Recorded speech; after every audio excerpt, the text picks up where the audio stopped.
استرد المظالم حتى الليل ساموا رسول الصوارم كي تسترد. Fuck, sorry, hold on, I'm looking at memes on my Twitter. Hold on, I'm coming, 1 sec.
Hello, DGG.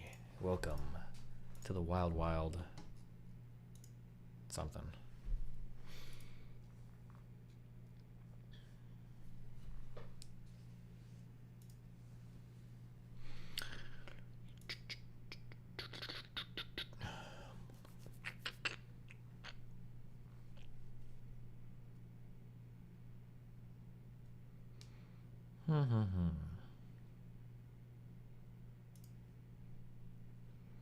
Why do we have to embed your stream on your site?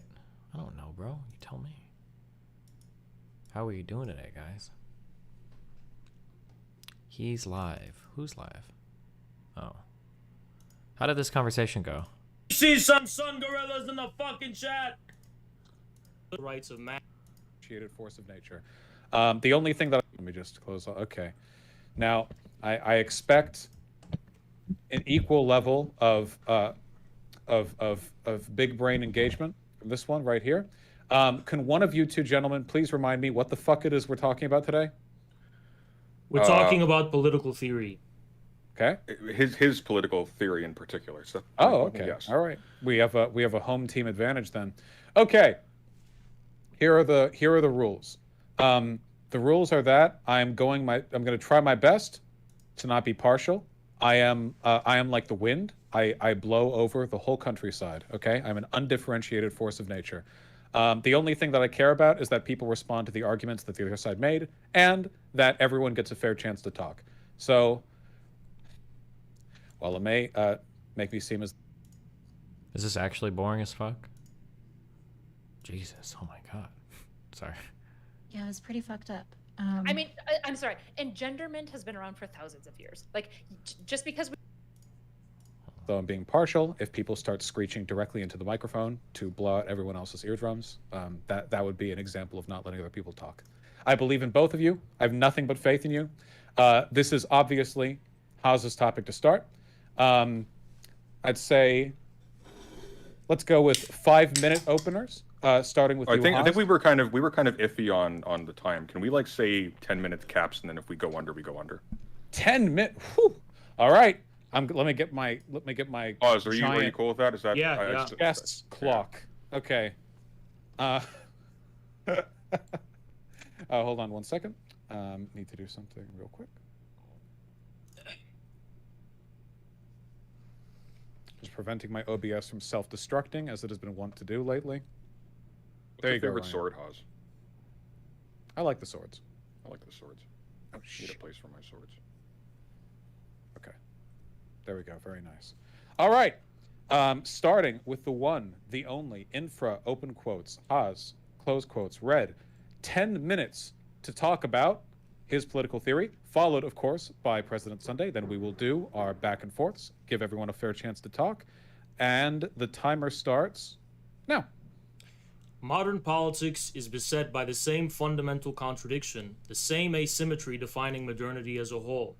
Thinkers like Bruno Latour once framed this paradoxical contradiction as between a process of purification, establishing some ontological zone, such as man, reason, cogito, civilized people, etc., and opposing it to its other, such as nature, the animal kingdom, outsiders, etc., as well as the process of translation, where the actual effect of applying this pure form to actual reality leads to hybrids between the two, proving modernity's inability to fully conquer its own premises. Political modernity, understood in this same vein of purification, establishing the universal rights of man, privileging the abstract and generalized concept of man as the supreme political subject, without any essential regard for the particular details of personality, background, estate, religion, or even race, gender, and wealth. Likewise, political modernity has given rise to various hybrids of its own, strange combinations of this universal subject with its opposed particularity, in the form of different classes, separatist ethnic and religious identities, interest groups, racial animosities, and the form of identity politics itself today. I merely propose, drawing from the ideas of Slavoj Žižek's ontology, that an even more fundamental political contradiction pre-exists that between universality and particularity, state and civil society, human and nature, etc., which is internal to the abstract form of political modernity itself. Both the political left and right take what Latour calls the rupture in time of political modernity for granted. The political left is revolutionary wing of modernity, representing the abstract form of change. The right is its conservative wing, attempting to derive a definite political logic out of this modern process of purification, situating people in their rightful place with respect to objects in the case of private property, and with respect to other persons in the case of various hierarchies. So modernity implies a paradox or internal contradiction that pre-exists and arguably engenders the division into left and right. On the one hand, it implies a revolutionary change. On the other, I just... oh no. I guess I could just talk about whatever because I don't give a fuck. I realize a little bit more why Max and Lav thought that their thing was going to end my career. I didn't know this, but one of the girls that had been fucking with him just DM'd me tonight. She's like, oh, hey, just so you know, I told Max that like everything was fake, by the way. And I was like, you just did that now? So I think he did have one story in there that probably made me look really bad, but he didn't know. I thought he knew already that all of those were fake, but one of the fake ones was still, I guess, like holding on.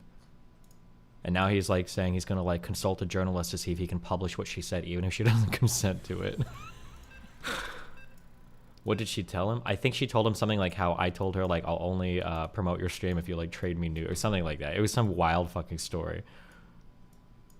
Jesus Christ.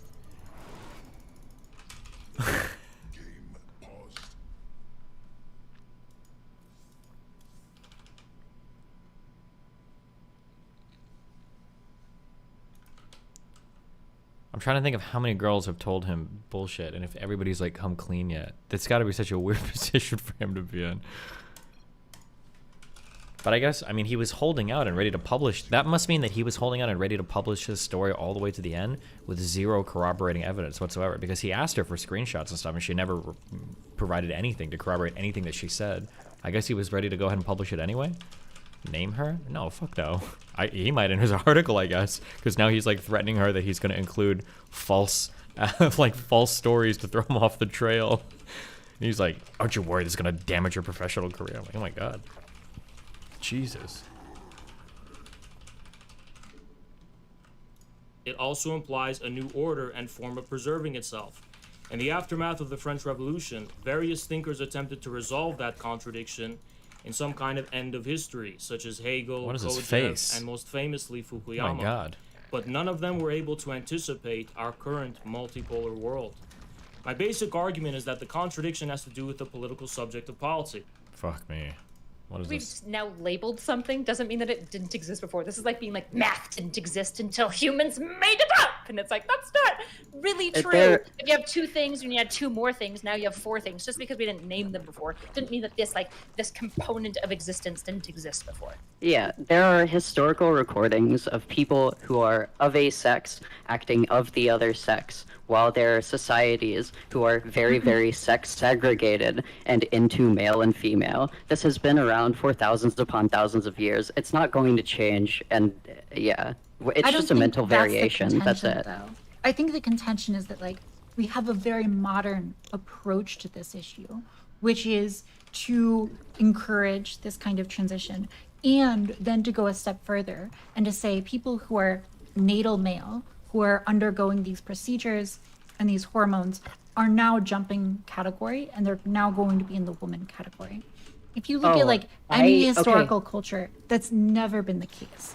And so we can look at all of these ancient cultures where you had gender non-conforming people, and oftentimes, sometimes they were in spiritual positions, sometimes they were well respected, sometimes they adopted certain roles of women within the culture.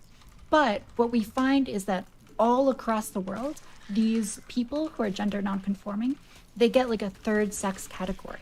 And they're not actually seen as within the woman category. So I do think that we have a very unique situation that's going on here. And personally, I suspect that it is because we've had such rapid advancement in regards to transition technology that suddenly people who are gender non-conforming can now get a lot closer to the opposite sex in a way that does activate people's brains in the way that Brianna's talking about to say, yes, this is a woman. And if I'm going to extend an olive branch to her, I would say that a lot of people feel that way about trans women. That's why we're having this discussion. But I don't think that like a colloquial definition of like people know it when they see it because they can tell what people are going for is good enough, just for the reason that there is still massive disagreement and it doesn't cover all the cases, all the edge cases.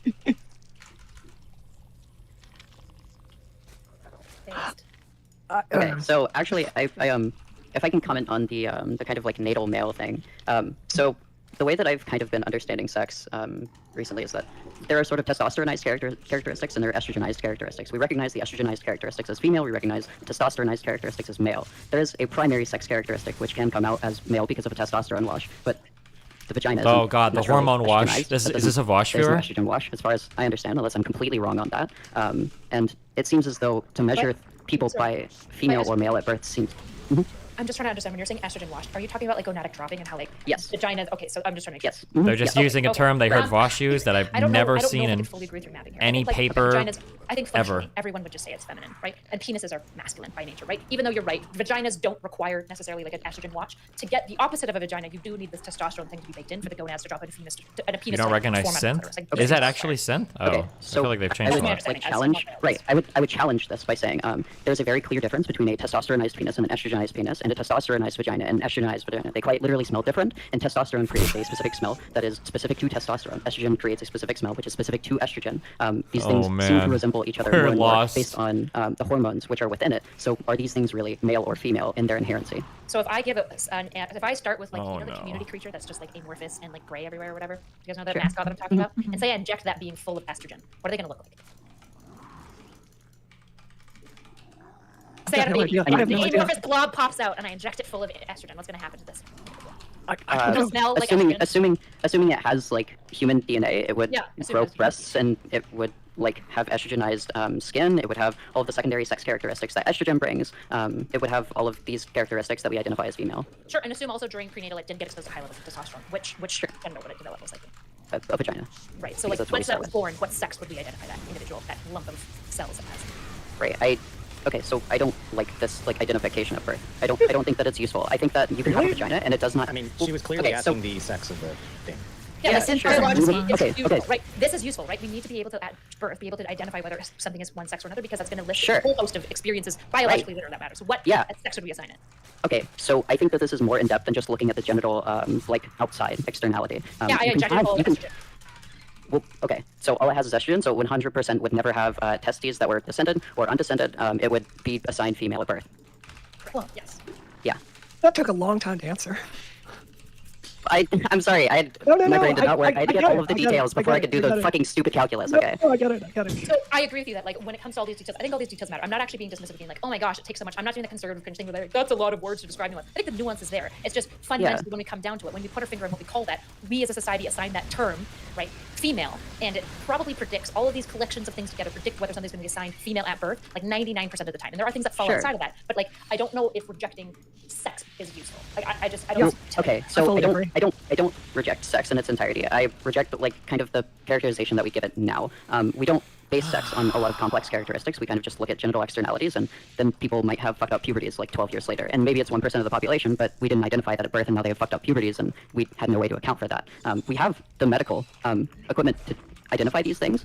We just don't. And people could be treated for these things very early in their life and could be informed of these things very early in their life, but we don't do it. Being intersex, and this is like a huge problem. Yeah, being identified as intersex earlier would always be better, but the reason that we don't do it is because the heuristic is correct like 99% of the time, right? The heuristic that when they're born with a vagina that they're probably female is correct 99% of the time, which is why we don't implement all of this extra cost, because 99% of the time, all this cost that you're amounting to just like test its gametes and its genes and whether testes are there and all these sorts of things is so ridiculous when the accuracy of the heuristic alone is so good. Yeah. You know, I'm gonna say something that may upset trans Twitter. Taffy may like this. You know, I find the discussion that we get. There are a lot of trans activists on Twitter that seem really, really focused on like abolishing the idea of gender, or like I think many of them, to what you're saying, Kyla, they would really, really, really want to abolish that. And we can't assume anyone is a gender until later in life, and just let them express themselves. And I just have to say, like, I grew up in a red state, and I think y'all don't know how insane that sounds to most of the country. And I think if you're trying to get cis people on board with a functional framework for trans dignity and trans access to healthcare, we got to back up and get back to basics. Like, I know trans Twitter is having like a graduate master's thesis on gender, but the rest of America is like stuck on like, how can a woman have a penis? So I think we've got to get a lot more back to basics as far as healthcare. And I think a lot of the messages that the trans community insists are true. I can just tell you, it's completely unsellable to vast parts of the country. I think it would be much smarter if we focus more on the freedom argument and said, like, look, this is a private decision. Someone should have the ability to do what they want with their bodies. As far as children, this is a medical privacy issue between parents and children and doctors to make the best decisions for themselves. They should have the freedom to do this without the government getting involved. I just think we need to resort to better messaging here, because I think the trans community overall is on course oblivion with the way we're presenting the arguments to the public. Yeah, we're making like 1,000 neopronoun tweets, and like we're losing healthcare in fucking states. We're like losing our healthcare. There are people fucking fleeing states, like fleeing states and going to different states because we're losing our healthcare. And we're like posting about fucking xenogenders and like neopronouns and how important it is that you don't misgender someone with God. It fucking hurts. But that logic train you're on doesn't line up with what Brianna's saying. It does completely. Yeah, it's completely. What are you talking about? You just misunderstood it. No, if you're wanting private individuals to be able to dictate their own things, and we need to take government out of that, that includes schools, that includes healthcare, that includes a lot of other things. No, education. Ignore me on this side, but shove my mentality into this other aspect. You can't have it both ways. I mean, I think the reason why we're so concerned about defining gender is, I think that for a lot of people, defining trans women under the category of women is how they justify like trans women's right to do certain things, which I think is probably like not the way to go. I also tend to lean on the side of freedom. I'm not going to sit here and praise the Nazis for whatever they did, because I think that adults should have the right to do with their body what they will. And I think that I would focus on that. Like, whatever definition of women that we land on, I think that like people should be able to put things in their body as long as they're not harming society in some meaningful way as a result of that. I don't think that trans people are. I don't think adults are doing this. Now, I think it's a very different question when we get to kids, and suddenly we have medical institutions that are prescribing these people who, we don't expect to have the full ability to understand and consent. And these people, we rely on medical institutions to take on some of that responsibility. So I think that's a bit of a different moral question there. But I also think that, I just don't think that like how we define women is, at the end of the day, important. I think that like we can find a definition that is going to work for whatever conversation we're in. Hey, Stephen, big fan of what you do. I'd like to get a chance to talk to you about police misconduct and accountability when you get a chance, preferably when you aren't ranking up on the seat. I hear what you're saying, and I really mean this respectfully, because I don't want to spend this whole panel arguing with you. I think when I'm talking about we need to get back to basics, I hear what you're saying about we need to come to a better definition here. I may not agree with it, I understand it, but I'm thinking through the practical reality of what you're talking about, and it involves like us as a country and as a world coming to some magical point of view where we all have a discussion and have a nuanced discussion and an understanding about trans identity that includes all these edge cases. And it's a fantasy. Like when I'm talking about getting back to basics, I'm talking about access to healthcare for adults. That's under attack right now. And I think rather than getting into these esoteric academic arguments, I think, we need to really be thinking about like Emily Bazelon had a fantastic piece in the New York Times talking about the battle for trans healthcare for children. I think we need to get away from these academic arguments and get to some really basic political fundamentals. Now, and Turk, I'll let you go because I see your hand raised up, but part of the reason why, because what I'm kind of seeing is you guys are having the academic conversation, all that kind of stuff, but part of the reason why I wanted people to define their terms is so we can extrapolate maybe out to policy or perspectives or whatever, especially in the second conversation where we're talking about what should adults be able to do versus what teenagers should be able to do versus what's the age for intervention, et cetera, et cetera. So that's where, for me, if RJ has a very specific definition, I want him to argue that definition. If you guys have a very specific definition, I want you to argue your definition. But we can extrapolate and fight, but that's part of the reason why I was pushing for definitions in the first topic. But Turk, you had your hand raised, Top Dodge, I saw you going, so Turk, Top Dodge, back over. Yeah, so I want to go back to Brianna because maybe I misunderstood what you were saying previously about the going back to basics. We need to have, a personal level understanding of what you're doing, and it needs to be private. There was some sort of private something in your conversation. Maybe you can clear it up for me. But when it comes, let's say we get public healthcare, public option, government provided healthcare. Does a trans individual get to have that sort of healthcare lumped into it when the majority of Americans don't support that type of service going into the public version of healthcare? Do you have like any sort of source for like the majority of Americans not supporting that? I don't know how you're supposed to beat these guys. I have no fucking idea. It's so stupid. And then that's why I'm like, I'm trying to be good faith. You know, Sure, I hear what I'm you're asking saying. for clarity, and it's like I'm posing the question because as most Americans, you know, don't know. we probably don't agree with providing those types of treatments to that type of a community. Is that something that we would need a special edge case? What sort of policy quirk would we need there to cover that? I think there's a thanks for the long-standing $100 tradition in dono. medicine Email me, I that guess, the to decisions chat. you make between your doctor, that's really up to you. It's really hard for me to think of any healthcare instance where getting the public to take a poll on it would. I'm going to finish what I'm saying. I'm going to finish what I'm saying. No, it isn't. I'm going to finish what I'm saying. It's hard for me to think of any instance where having the public take a poll to decide what an outcome would be for healthcare would lead to a better result. I think you're conflating that with the second part of the problem, which is access to the public commons. Public schools. This is a public place. Public restrooms, the public square, being out in public. That's kind of a different question. My question was pretty specific towards medicine in this instance. Yeah, I don't think the public should get a vote in what you decide with your doctor. No. Okay, well, unfortunately, that's not the way the medical system works because your insurance provider gets to dictate what treatments are allowed, what's in network, what's out of network, and insurance companies are private. What? If we have a public option, right, then we have to go and negotiate with the public option what is Are you talking provided, about like what's not Canadian provided. healthcare? Are you talking about like Canadian healthcare? No, I'm not Like Canadian. Obamacare. Just Canada sucks. All No, right, no, I'm talking Turk, about a there's- United oh. States, this forthcoming public option. Turk, there's a very good framework we can talk about this in, and that's like the bans that people are suggesting for for childhood transition. That is the public weighing in on this complex medical issue in a way that is like medicine by democracy. And I think that if your position is that the government should have insight into that, I don't know what your position is. Well, I work in tech. representatives get to voice my. You expect me to opinion have that I don't know what self-respect. to go and say, Right. so. The majority of people disagree with this. Do you think that should change how medicine is run if the majority of people disagree? I believe if we were going to have a public option that Americans pay through tax dollars, yes, my tax dollars should be represented by somebody that has similar values as I do. So what about the extent to which tax dollars go to things like Medicaid or to funding hospitals or Yeah, I supporting mean, that's how it doctors? currently works. Yeah, it is. I think, generally speaking, I was talking to Kyla about this. We've actually been talking all week, and I'm hoping at some point we can get into the studies that we both spent so much time reading today. But, there's a real battle over healthcare issues here, and the science is really pointing one way, right? So if I go to, I can't go get plastic surgery and have my Blue Cross Blue Shield in Massachusetts pay It's an for it elective surgery. because that is an elective surgery. I think there's a growing consensus among healthcare providers and doctors and experts, even though these studies are not as good as they need to be, there is a growing consensus that this is life-saving, important healthcare. And I think because of that, it's really no different than diabetes or menopause or something of that sort. It's just healthcare. Yeah, I'm getting minor FFS from Blue Cross Blue Shield myself. I don't know. These are actually medically necessary. When I look in the mirror and I want to not have fun thoughts about myself, and happens every single day. Yeah, sure, because I can recognize where testosterone is necessary for your particular. No, I think comparing it to I diabetes is absolutely did not. crazy. No. I did not make it medically necessary. The person who fucking forced me through fucking male puberty told me there was absolutely no other option. That was the person who made it medically necessary. Because now, whenever I look in the mirror, I see all those years of testosteronization. I see that dehumanization that I went through for 7 fucking years. That's what I see. That's why it's there's no medically other necessary. medical And option it's trauma. The Yes, evidence no, that there you're isn't.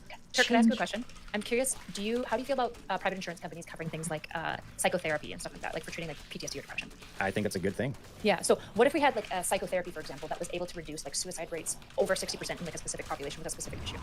I think psychotherapy, because I know where you're trying to go with this particular instance is going, is a good thing, and I think we should try to not go through these other types of medical options that are not actually good. I think I'll walk that back a little bit. It could be that in instance, what you're choosing to do is the right choice of action for you. I think there should be a more heavier emphasis towards the psychiatric or mental aspect of healthcare rather than going towards straight to this other option.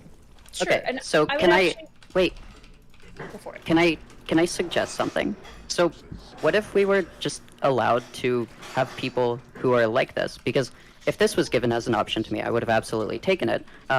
If I was allowed to just have just enough of a puberty to store my sperm cells, which I did before I transitioned, and then just be able to live out the rest of my life on puberty blockers, and then whenever I decide that I don't want that, or do want hormones, then be able to live out that life. I wouldn't have any of these problems. You wouldn't have, these insurance companies wouldn't have to pay for my FFS. I wouldn't have to, get any of the surgeries, any of the corrective surgeries at all. And I would still have my reproductive rights. I would still have my reproduction. Actually, I think this is an okay time to transition, pun not Good one. intended, because we're hitting 9:50, so I figured we might as well open it up for topic 2. So Did you just say he hit a the question for topic 950? 2 Is that possible? At what age, if any, is it appropriate to transition? So what my spirit, just to share my spirit for this topic, is I figured that for right-wingers who are Christian nationalists like RJ, he's going to say probably never. I'm not trying to put words in his mouth, but I'm assuming that. Whereas moderate rightoids might say, well, if you're 18 or older, have fun, you do you, whatever floats your goat. And then I feel like the real contention, because nobody talks about trans men, let's be real. True! True! We've actually, I think I've said the only thing about trans men tangentially. So trans men can Great take points, guys. testosterone and start lifting at the gym and growing mustaches, and nobody really gives a shit, and they can do whatever the fuck they want. Nobody really gives a shit about trans men. And if they competed in men's sports and they presented male, nobody would really give a shit. Whereas with trans women, that seems to be the main fight. And the main fight seems to be with teenagers, puberty blockers. What's the appropriate time to transition? The content drought is upon us. We must stay resolute, my brothers. For the r/place wars are coming. We are DGG. We are Dartro. So If you think you're in a content drought, you're fucking retarded right now. And flavoring put in there. I'm gonna do reverse order so we can do intro, so at least maybe we can get some meat to sink our teeth into before spurging out in 10 different directions. So we'll do reverse order. Turk, please kick it off. Yeah, so I like Connor saying that I'm a moderate Republican or conservative because I do believe at the age of 18, I think individuals should be able to do what they would like to do. And I also agree that when it comes to the younger ages, it becomes a much more delicate topic. I am on the opinion that, and I wish all parents were as caring and, aren't as, no offense, Synth, but your situation is probably one of the things I'd like to talk with you more about to understand more. But if in general, it's my intro though. In general, I would much more prefer a more psychiatric approach towards treating it, and it's unfortunate because it also counteracts into the testosterone, puberty phase, and all that stuff. So it's like, I get that part. It's just I really don't think that the majority of people that are going through these types of phases, they don't need to go all the way through with those types of medicines. So that's my position. Thank you kindly. Taftosh? Yeah, so trans men are actually incredibly relevant, specifically for this discussion, because of the massive changes in demographics within clinics regarding who is actually seeking this gender transition. So we've seen in a lot of clinics, they report their data, and they've seen significant upticks in natal females seeking out testosterone. There's a few studies on this. There's one that looks at like various US states, there's one that looks at California, and we see this pretty much across the board. And that is concerning because we are not exactly sure what is causing that. And I think that there is potential risk for issues of social contagion or issues where people are pursuing transition for reasons that are different than previous cohorts we have more studies on. But the thing is, we don't have a lot of good data for anything. Of this. True. Frankly, we don't have a lot of good data for adults who are transitioning. And for adolescents, it's even weaker. I've gone over a lot of these studies with Erudite, and it's study after study with like massive issues in methodology, with confounding variables, where the effect size is really small, or it's not a representative sample, et cetera, and et cetera. So it's really hard to tell what exactly is going on here. And in light of that, I do think it makes sense to try to restrict adolescents who are seeking transition. And the way that I would do that personally, if I could wave a magic wand, is require people interested in this to sign up for studies that are going to track them, and they're going to make sure that there are randomize in whether or not they're getting HRT or if they're getting psychotherapy, that is going to track all of these variables, because I think we need that data. And in light of the fact that we don't have a lot of evidence for this being an essential medical option, I think that that is probably appropriate. So, yeah. Thank you. And then Sen? So I think most of the problem with the way that children can consent to these drugs is probably just because of uneducation. We very, very massively uneducate, or we do not choose not to educate children on their own biology or children on how human anatomy works and how hormones or specifically any sort of endocrinology works. This is a massive problem because we get to puberty and then we have some people, maybe they're only 1%, but they start doing horrific things to themselves.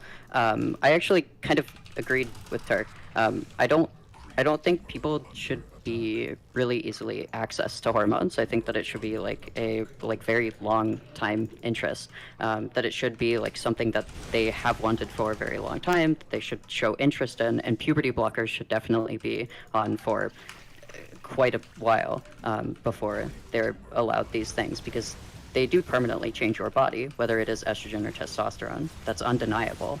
The problem is that you can't really unfuck your body at that point if it's fucked to you.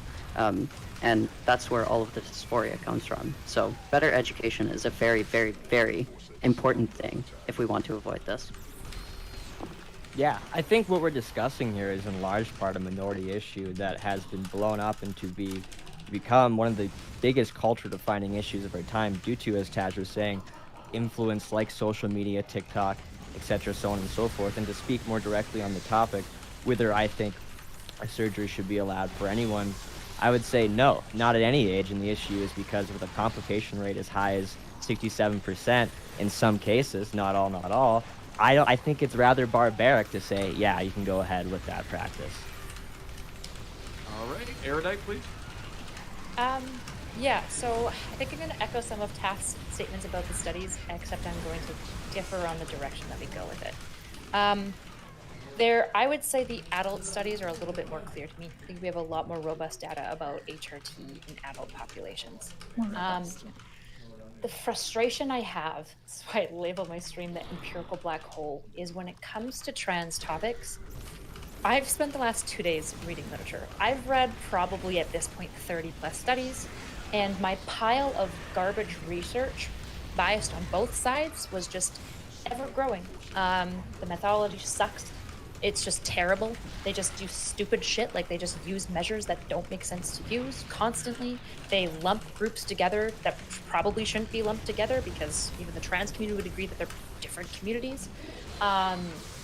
It's incredibly frustrating. And so my concern is making policy in either direction, when like a lack of data doesn't mean lack of evidence, right?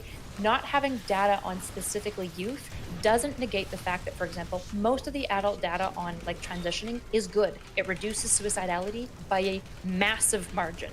Satisfactory. Detransitioning is exceptionally rare, And so it's reasonable to presume from the adult data that this would be somewhat true for youth as well. But I would agree it should be tested more. What I would say is, despite the methodological errors in a lot of these studies, it still is suggestive of a direction, and that direction is suggesting that HRT therapy for youth is beneficial. What I will bite on is the process by which we determine which youths are actually adequate candidates for HRT probably need to be cleaned up a little bit and a little bit less politicized as far as making the gate too wide open. Because there'd be nothing worse than giving a 16-year-old girl a mastectomy who at 18 decides I was a girl the whole time, right? That would be awful. That's just a tragedy, and we should probably try to avoid that. But at the same time, you don't want to keep somebody who does need to transition, and by the time they turn 18, they've killed themselves because they are so depressed and so distressed over their gender dysphoria. Yeah. Okay. Yeah. Brianna, and then Open. So I want to start by saying, Taff, you have said something in 3 separate videos that I've seen, and you said it again today, that in your opinion, we don't have good data for adults as far as the efficacy of HRT. I engaged with that in good faith in research for this panel. I spent a lot of time trying to find that. You'd mentioned a survey of all the data out there.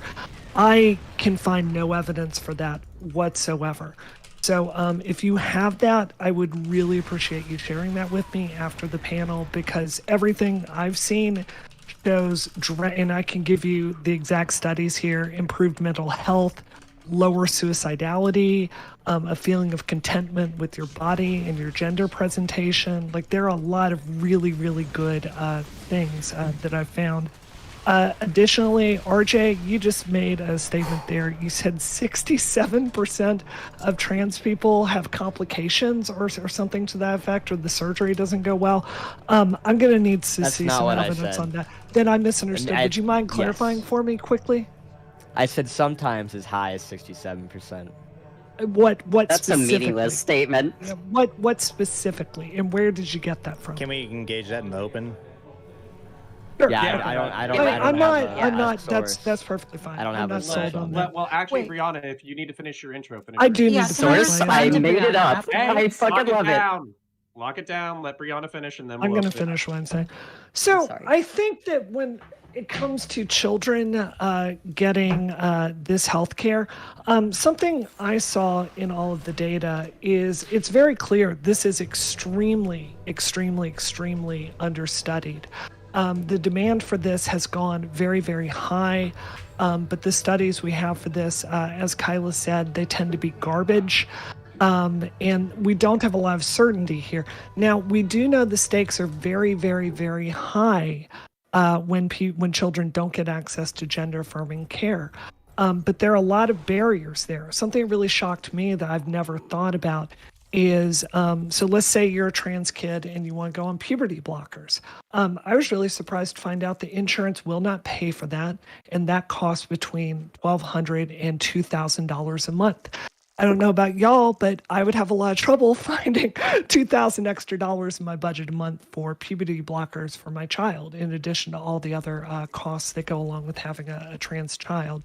So I think that, this was talked about in the New York Times piece, Emily Bazelon's fantastic piece, The Battle Over Gender Care in the United States, where she talks about how the providers feel caught on both sides of this equation because trans activists are going after them and the right wing has politicized this issue like never before.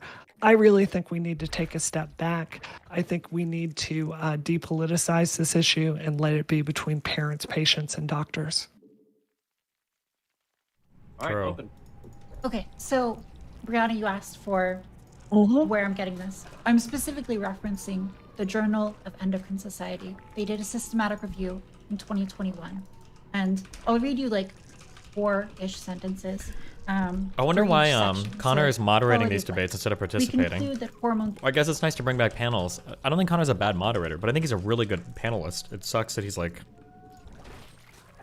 just doing like moderating, I guess. Could you have been on this panel? I don't know. I don't know if I got invited or not. I've gotten invited to a lot of like random panels, but like some of the topics like just don't interest me as much. Like I don't know if I want to do another like 3-hour discussion on like trans stuff, or like I think somebody invited me to a panel like doing a national divorce, and I'm like, therapy may improve quality of life, so good. The strength of the evidence for this conclusion is low due to concerns about bias in study designs, imprecision in measurement, small sample sizes, confounding factors with other variables. Depression. The strength of evidence for this conclusion that depression may help, the HRT may help depression, is low due to concerns about study designs, small sample sizes, and confounding variables. In regards to anxiety, the strength of evidence for this conclusion is low due to concerns about study designs, small sample sizes, and confounding variables. Death by suicide, we cannot draw any conclusions on the basis of a single study. They basically limited it to the best studies they could find. And of this one, they said we cannot draw any conclusions. So that's kind of... it's more fun to talk about these subjects with people who don't usually do political content. Maybe. Right, I don't where know. if we look at a lot of these studies, there's big issues. And so I'm not saying there's not a lot of studies. There are a lot of studies. And I think that they tend to point in a certain direction, particularly with adults. There's more studies. There's more robust data.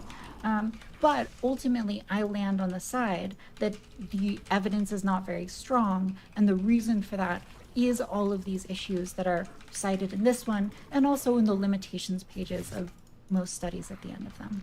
Okay. I hear what you're saying there. I just want to point out there was a major piece in the Wall Street Journal, Washington Post that came out citing a very large study. Kylie, you read Can you this. cite it? Did you 'Cause I find might this have read it. compelling? It was a study basically showing the huge efficacy of this. You're a researcher. I'm a software engineer. Do you have any thoughts on this? In your professional opinion, is there evidence basically? Which study is So, it? I'm not. I have 30 was I open. would Can you log link in. to Wall it, Street Brianna? or the Yeah, Because I one would second. probably know the study. I think it's the UK study. I am pretty sure it's the 2015 UK study in the WAPO. No, specifically. this was it was the largest study ever conducted. Is and it was like news in 30,000 people or something? I will find that for you. Or 885. It's- Basically, what I'd say is for TAF's study, systematic reviews are good. The issue is that what they're weighting mostly is methodological errors. So when they're saying low, what they're really saying is methodologically weak. It's not a meta-analysis. Well, that's what I'm saying. Yeah, I'm saying that Right. the evidence is like has these different issues. Yeah, and yeah, so yeah. when I talk about like strength, I'm using strength in a very specific way, which Yes. is to reference these methodological issues. So what my response would be is, I suspect if you did a meta-analysis on the studies that we have, you're right, a direction would emerge. And the direction that would be suggestive is that basically you would find that these treatments are benefiting trans people. I Yeah. suspect that that HRT alone is insufficient because you're talking about a population that also has a high level of comorbidities and a population with high levels of stigma and stuff like that. And so I imagine, here's one thing that I will grant Turk, for example, we have no fucking clue about psychological treatments and trans people. It's basically not studied. It's researcher calls it the empirical black hole of psychology. It's not researched. We don't really know. There's one study from the 80s that was really, really shit, and that's basically it when it comes to the psychological effects. What we do know though is that people who have gone through gender basically therapy that tries to get you to be your natal sex, we see high levels of distress in these individuals and higher rates of suicidality among these individuals. And so what I would say to UTAF is, I agree that there's this paucity of literature. There's more in the adult population. The problem is it's a lot like trans athletes. It's directional, and it's theoretically directional in what we'd expect it to be. In the case,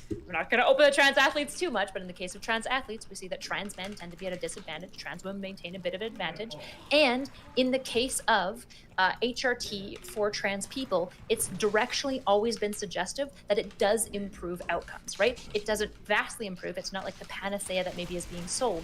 However, I suspect with increased methodology, we're going to Really? see better studies of it. Because a lot of the methodology that we point to actually would harm our side as far as the results that we would get in. I mean, maybe. I just think there needs to be more info. But I will also Can say, I add on to that really quickly, because this is relevant to your point, Kyla? Something I'm really worried about with these studies is the trans population has changed so much in the last 15 years. I'm in my 40s, and you'll read these studies and they're lumping in non-binary people with binary trans people that want to transition, right? So I have huge concerns over this methodology as I'm reading it, that we're even studying the same people that are undergoing the exact same phenomena. Now, I do want to fact check something that you said, Taff, just to give you another perspective. Julia Serrano, who, as you know, she's an activist in this space, she's really drawn some very fair questions about the common claim that the number of girls transitioning has skyrocketed as much as people are saying.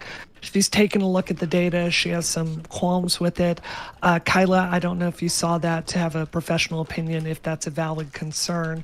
But something I believe is happening, this is just my own guess, is I think that because we have a more gender expansive set of language for young people, I think that childhood is disproportionately traumatic for girls than it is for boys. Probably true. And I think that some of those girls are probably trying to escape structural sexism by asking themselves if they're trans. That's such a turf. And to me, oh my the God, answer she just to that gave. is I don't think we it's need necessarily to be wrong, but geez. investing radically in gender health care, gender specialized clinics, so we can make really, really sure anyone that is getting this health care really, really meets some very high standards. Just one more fact. I was stunned by this from what I was reading with Kyla ahead of time. only 71% of people, of these children that are getting basically hormone intervention, meet the clinical criteria for gender dysphoria. Only 71%. That is mind-blowing to me. Maybe there's a reason that clinicians aren't making that 100, but I invite you to go read that standard. It is utterly reasonable. And we need to really, really have a high bar for anyone we're, basically doing a medical intervention on with. Okay, I saw Turk passionately object at the last 10%, and I think I saw Synth make some faces. So I would like Turk to go. I'm very emotive. Yeah. Okay. So like, Yeah, Brianna, I have a daughter myself. She's getting ready to go into this time zone, which is why I resonated with everything you said until you said we need to start treating this with drugs. Sorry if I'm. I didn't say you, that. I didn't. But it's like we definitely need to be investing into these children's mental states and getting them through that. Yeah, that's exactly what Brianna them said. Full of what y'all are debating in these different analyses that y'all are doing. So This is so clear, and I'm sorry if I didn't say this skillfully. Let me just make really sure this is understood here. I understood I what think you the said. danger No, is I understood- super high that someone could be misdiagnosed. We have a shortage of experts in this in the country, and we need to continue developing very high standards for intervening with children pharmacologically. And we need to make very, very sure that they have access to experts that can make really sure that this is a good fit for them. Because I think when you really look at it, they're children, they're being rushed through this system because there are not enough providers. And that's in reference to your 29% of possibly misdiagnosed people or people not meeting the clinical criteria for gender dysphoria, which is a pretty low bar. I invite you to go read it. It's not crazy. No, I understood you, and then that's why I provided the other part of the number. So it's like I agree with almost all of the things you said there, but given what both Erudite, Taft, and what you're also kind of saying in your studies, it's like there could be a benefit, but there's also alternatives to this unconsensus view of using these types of medications or procedures to alleviate individual cases.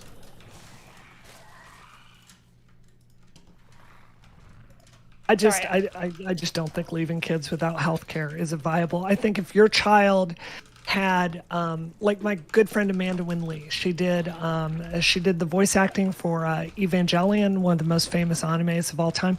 Her kid had leukemia, right? Very low chance of surviving. He did, and she would have done anything to save his life. I just think, like, if you've got a parent, and because the suicidality is so high for these kids, I think you want to be able to give them access to health care, and I think that's a private medical decision between a parent, a doctor, and a child. I agree. I think that the problem that we're facing, though, here is that transition is being overhyped as this panacea. Yeah. And I think that presents some issues, especially for trans people who go into it sometimes with very high expectations, and those are not always fulfilled. And so I think that, like, if you tell people over and over that you need to get these medications or you're going to commit suicide, I'm not saying that's what you guys are saying, to be clear, but when the rhetoric gets very extreme like that, I think that makes people more psychologically vulnerable, because I think they are no longer viewing themselves as these kind of like robust creatures that really can make it through these things, and there's not really evidence to suggest that like there's going to be this big improvement in suicidality and like actual suicide attempts. So I think there is actually. But no, go there ahead. isn't. There's all the studies have like major issues, and especially on the issue of like actual suicides. That's like usually the weakest part of the data. But yeah, so I think that the messaging is really irresponsible here, and I think that there do need to be certain structures put in place that we get this more studied, and I don't think that that's going to happen unless we have this coordinated response, which I do think probably requires some sort of government intervention here. Sim.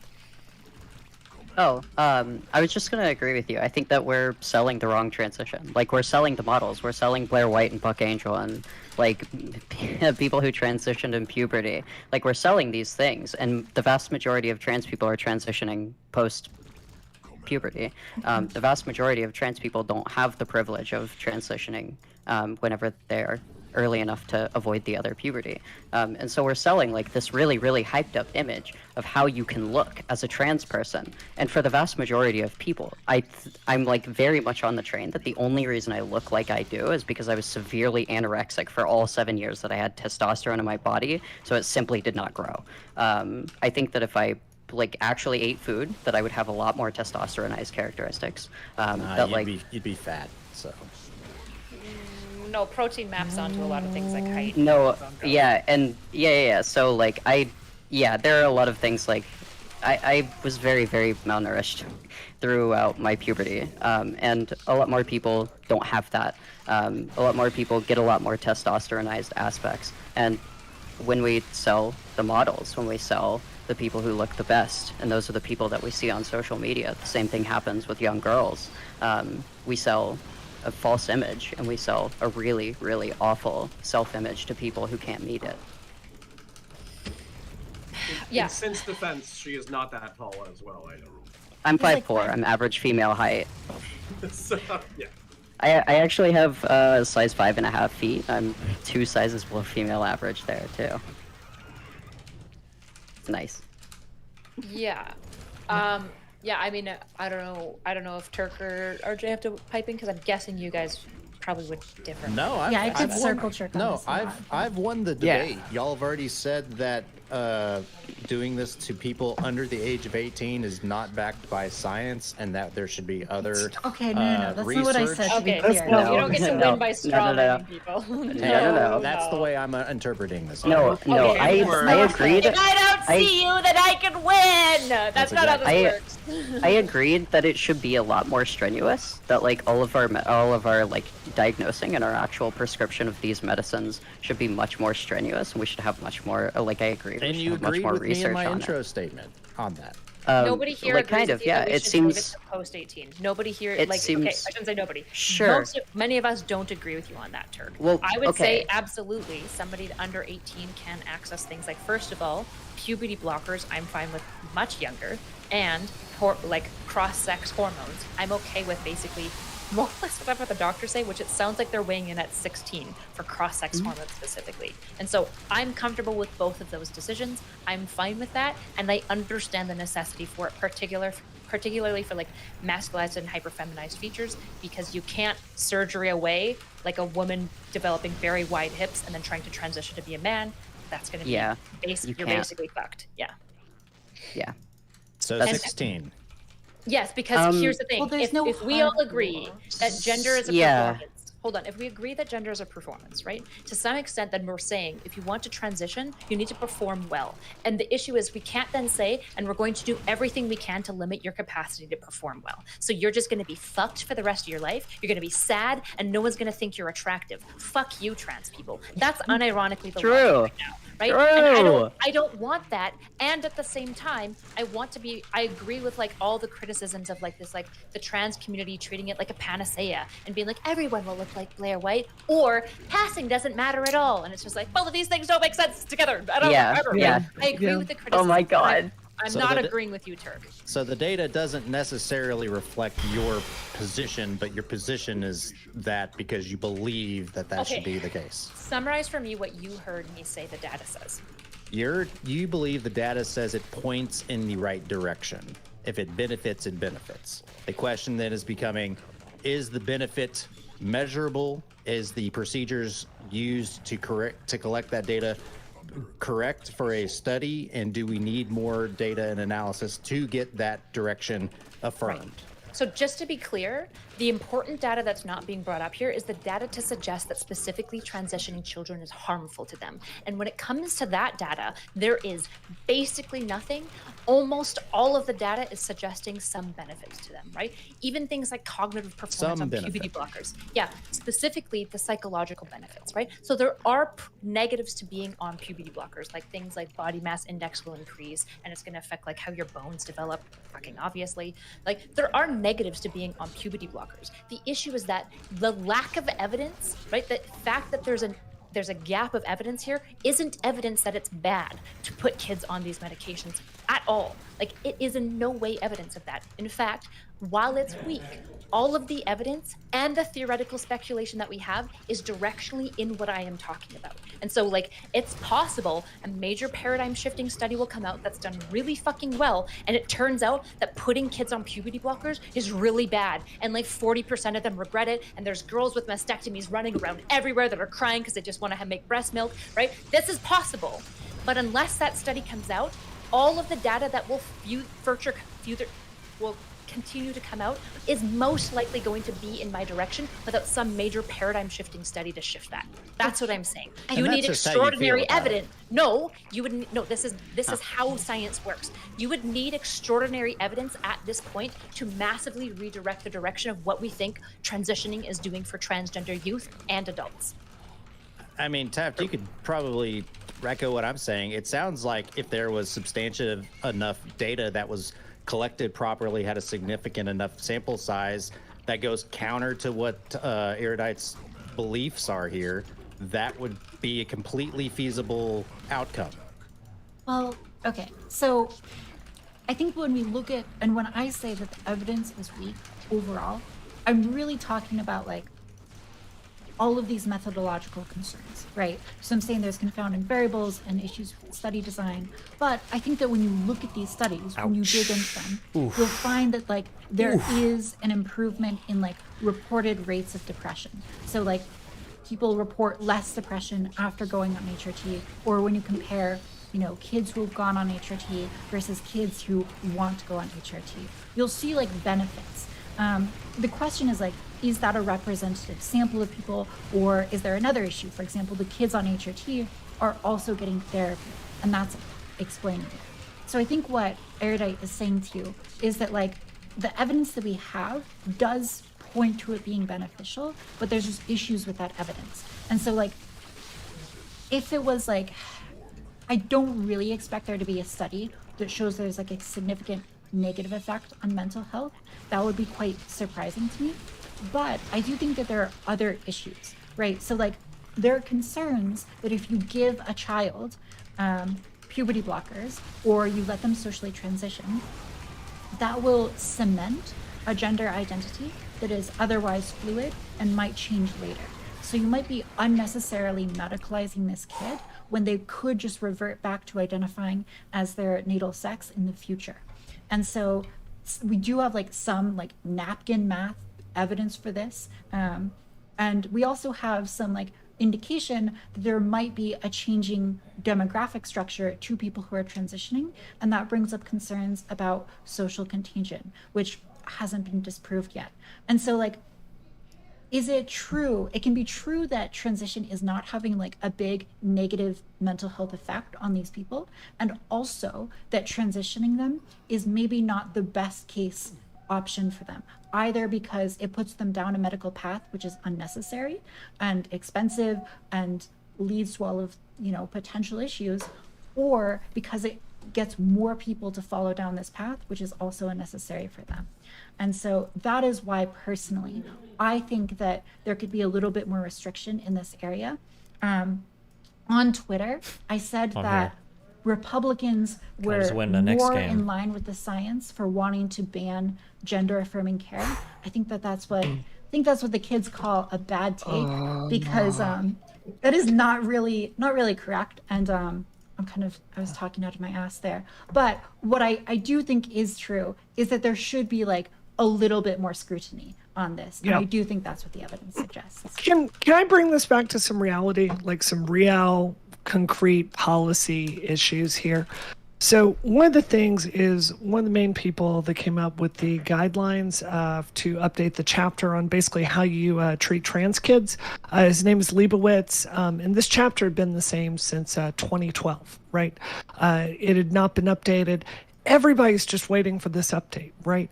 And he is stunned as the chapter comes out, and this is in the New York Times. He's talking about how the right wing had turned this issue into political dynamite and made it basically impossible for him to do these studies.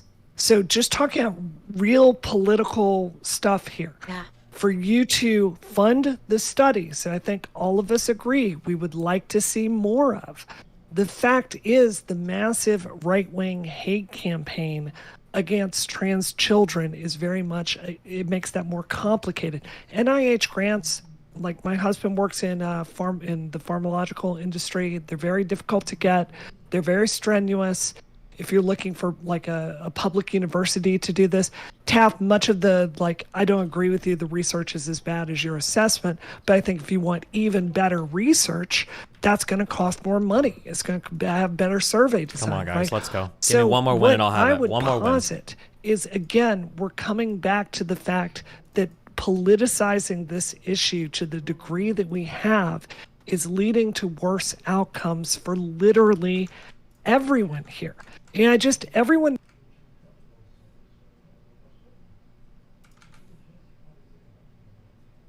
Wait, what? Guy, when I saw that contract of like, yes, I'll pay you once a month. Oh, nice. Talking to Jadian. Listening to us stream at home, really pay attention here, because everyone here that is talking about providing access for children, we're bringing studies, we're being very measured, we're admitting there are problems, we're talking about flaws in the design, and we have a very adult, measured approach to this. There's another side of this that hasn't done that homework respectfully, and they've drawn some conclusions, and they have not gone and done the work needed to come to those conclusions. I would Destiny, argue what that's is not our how we relationship operate. status? Speaking of which, RJ has had his arms folded silently for 45 minutes to an hour, and I saw you. I saw you react to the name Leibowitz. I reacted as well, but I saw it. Do you have so for instance, what I'm hearing, just to summarize so far, I've actually heard the progressives or progressive-ish, Synth, Toptaj, Erudite, and Brianna hash out a lot of stuff that, oh, you're not a progressive, Toptaj, I'm sorry for insulting you. Okay, I see your face. A horrible insult. Okay, fascist, Burking, conservative, Thank you. centrist, Schizo-fascist. whatever it is. Get it right. Schizo-fascist. Come to my side. Is Brianna Wood trans or not? Yeah, Brianna's So, Rue is trans, right? basically, I'm 99% what sure I've that's the heard is case. Them clarifying a lot of stuff that would have been. Wait, am I wrong about that?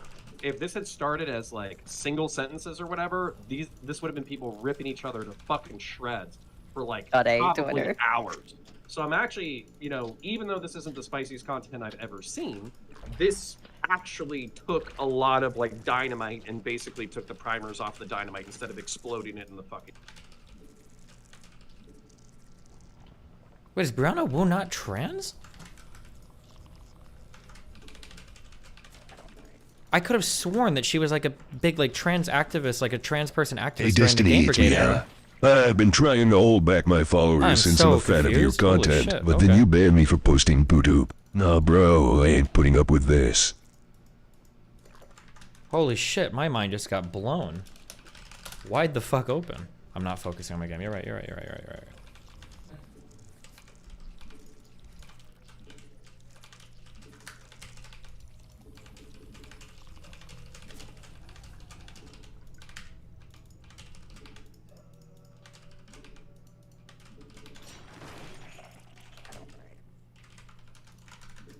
room. So I was impressed with that.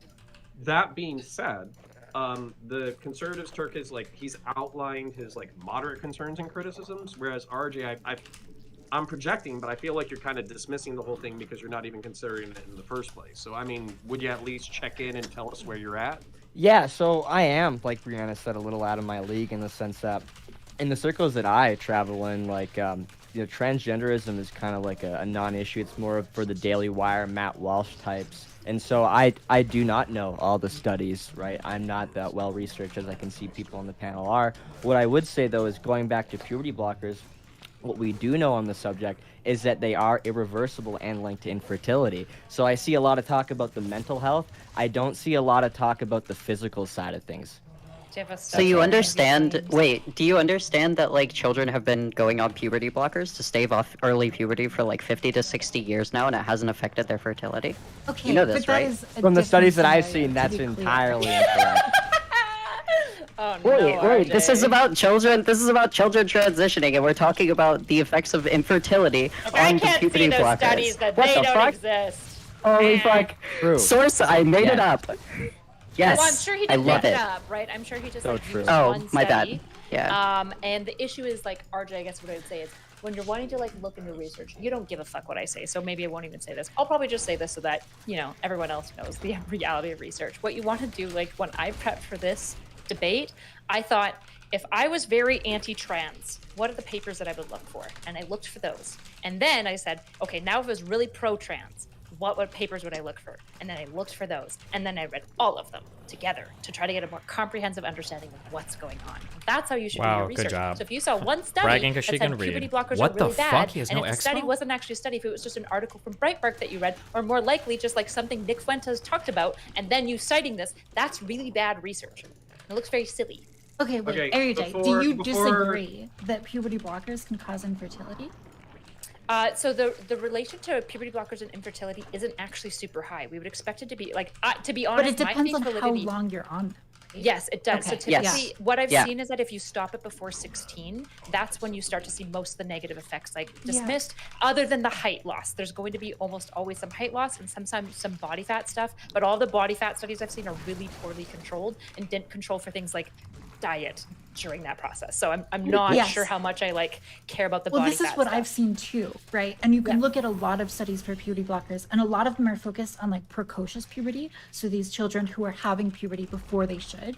And if you put them on a puberty blocker and then take them off when they get to like 12 or something, when they're good to start their puberty, turns out that that's pretty safe, right?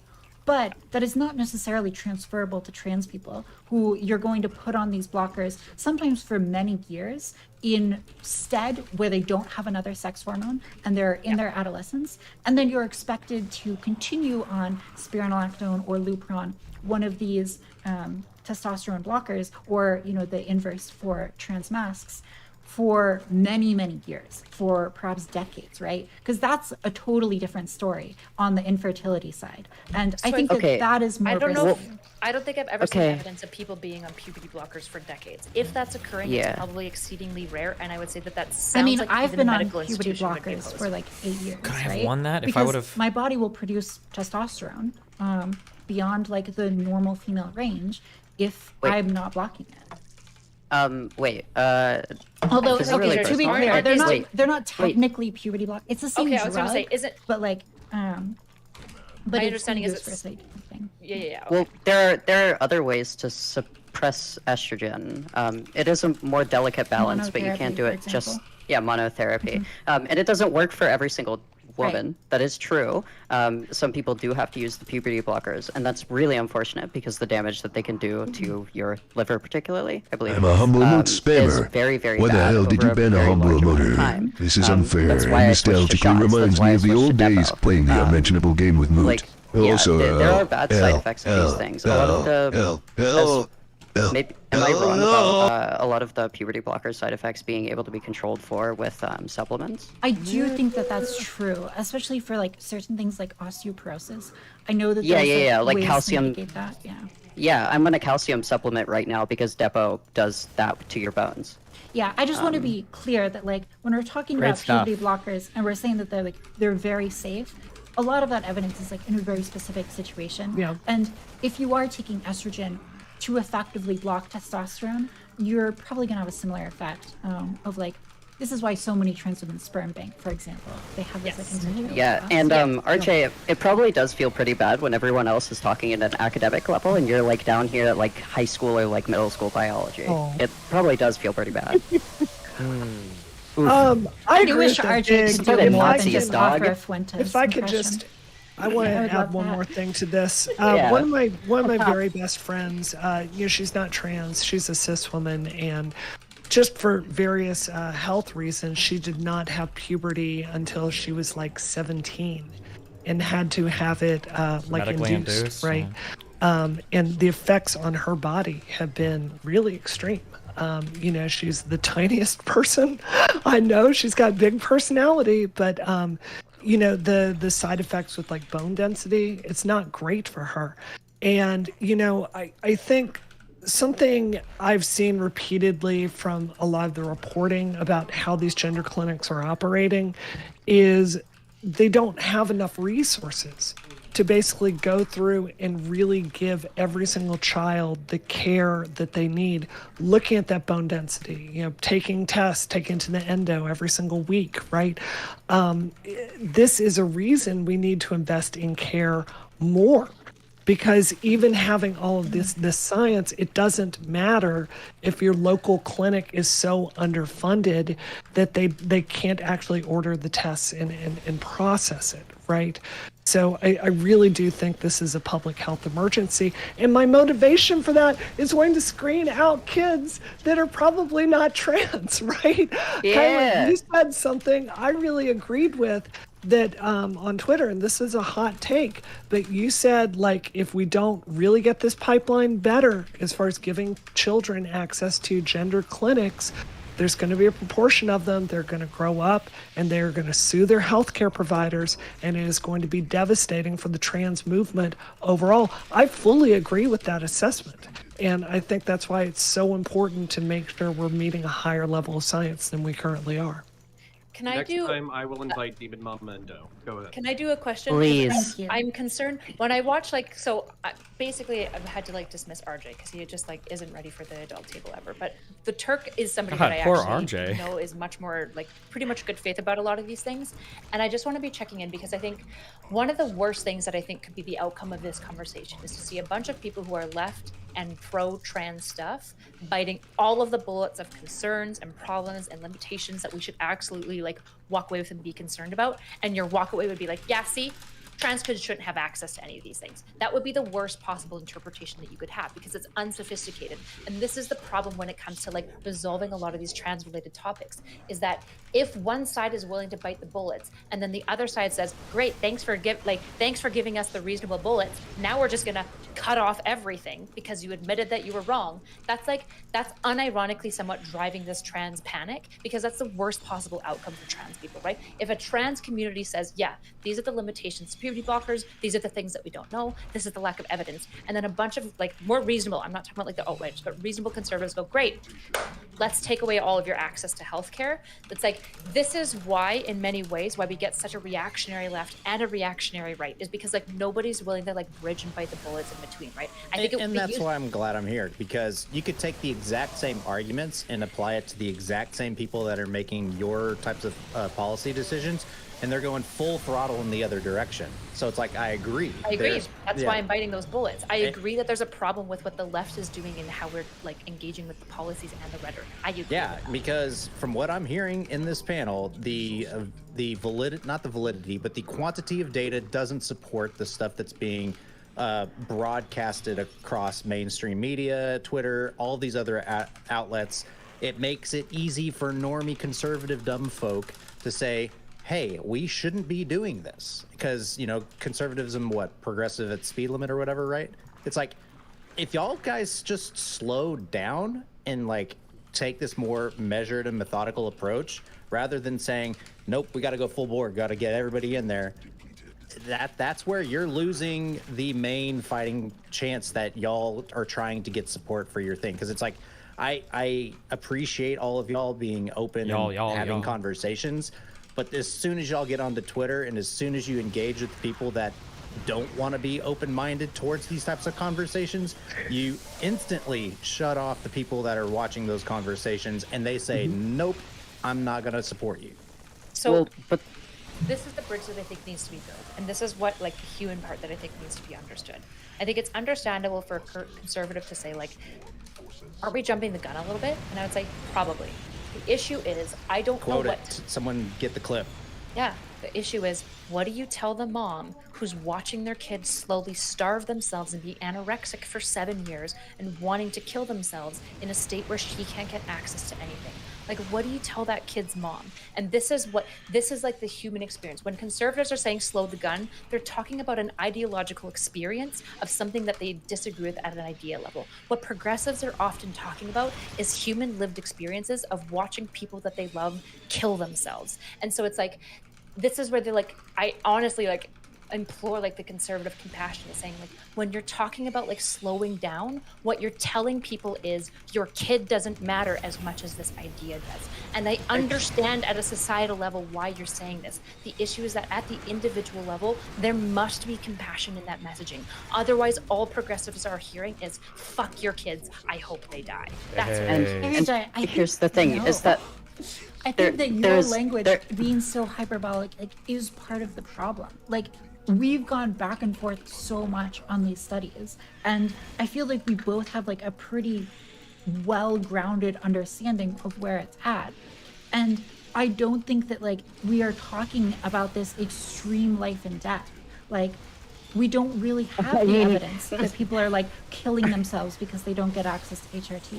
We just don't have that, right? And so I think that when you bring it to this level, I think that that sets you up to have therapists like, or not therapists, to have right-wingers, conservatives, people who are very anti-trans, just from like a gut level, to immediately like call you out and tell you that you're totally wrong on that, even though I know that you know the science very well. All of the direction of the evidence is suggesting what I am saying. We are in many cases, because all of the suicidal ideation, when people experience the decreases in suicidal ideation in like the populations that were better studied, one of the main things that they cite is the happiness that they experience after the transition.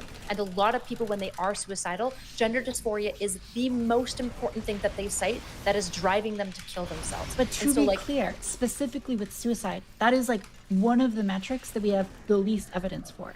And like, we can talk about suicidal ideation, but another problem here is that suicidal ideation, there's a lot of gradation in it, right? Like, passively thinking about suicide is very different from thinking about suicide with a plan. I'll correct and it. so like, the better evidence that we have is for suicide attempts. We don't actually have good evidence for ideation. We have worse evidence for suicide attempts. No, we have way more evidence for suicide attempts. No, I mean, like, look at that 20,000 people study that we were talking about earlier. It's got like a lower p-value for actual attempts than ideation.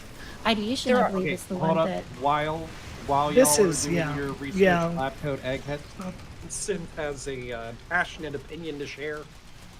So, thank you, Erudite, for painting, honestly, a picture of my pain and suffering that really just made me experience it and cry. I genuinely mean thank you, because I don't understand how to get this through to conservatives. That I was genuinely in so much pain and suffering for 7 years of my life that I was slowly killing myself with no recourse. I didn't care about the way that I looked. I didn't care about my life. I didn't care about any of the things that went into it. I escaped completely into other things, and I did not at all progress as a person. And oh my God. I don't understand how I am supposed to display how much pain and suffering I was in, and just how much that could have been alleviated by simply saying, here, store your sperm and you can go on estrogen. This is an option for you. It simply would have alleviated so much of the pain in my life, so much of the trauma, so much of the drug abuse, that I used dissociatives so heavily to dissociate from reality because of a lot of gender dysphoria problems. And I don't understand how to get this through to people. I don't understand how I can actually get them to be compassionate, because RJ is just sitting here fucking grinning at my pain and suffering. I mean, it's heartless. These people are genuinely evil. Damn. I really hear that pain, and I'm genuinely sorry you went through that. One of the things is, when I ran for office here in Massachusetts, I'd spend a lot of time talking to Republicans. So just cards on the table. I don't think conservatives are all monsters.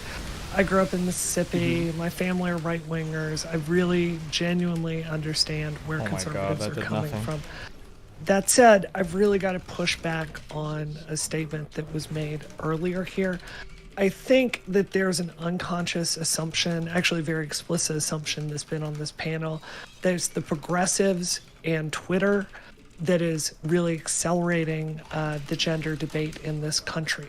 Now, please forgive me if I'm wrong, but raise your hand right now if you don't think trans Twitter sucks and is out of their mind 90% of the time. Please raise your hand if you raise your hand if they don't suck.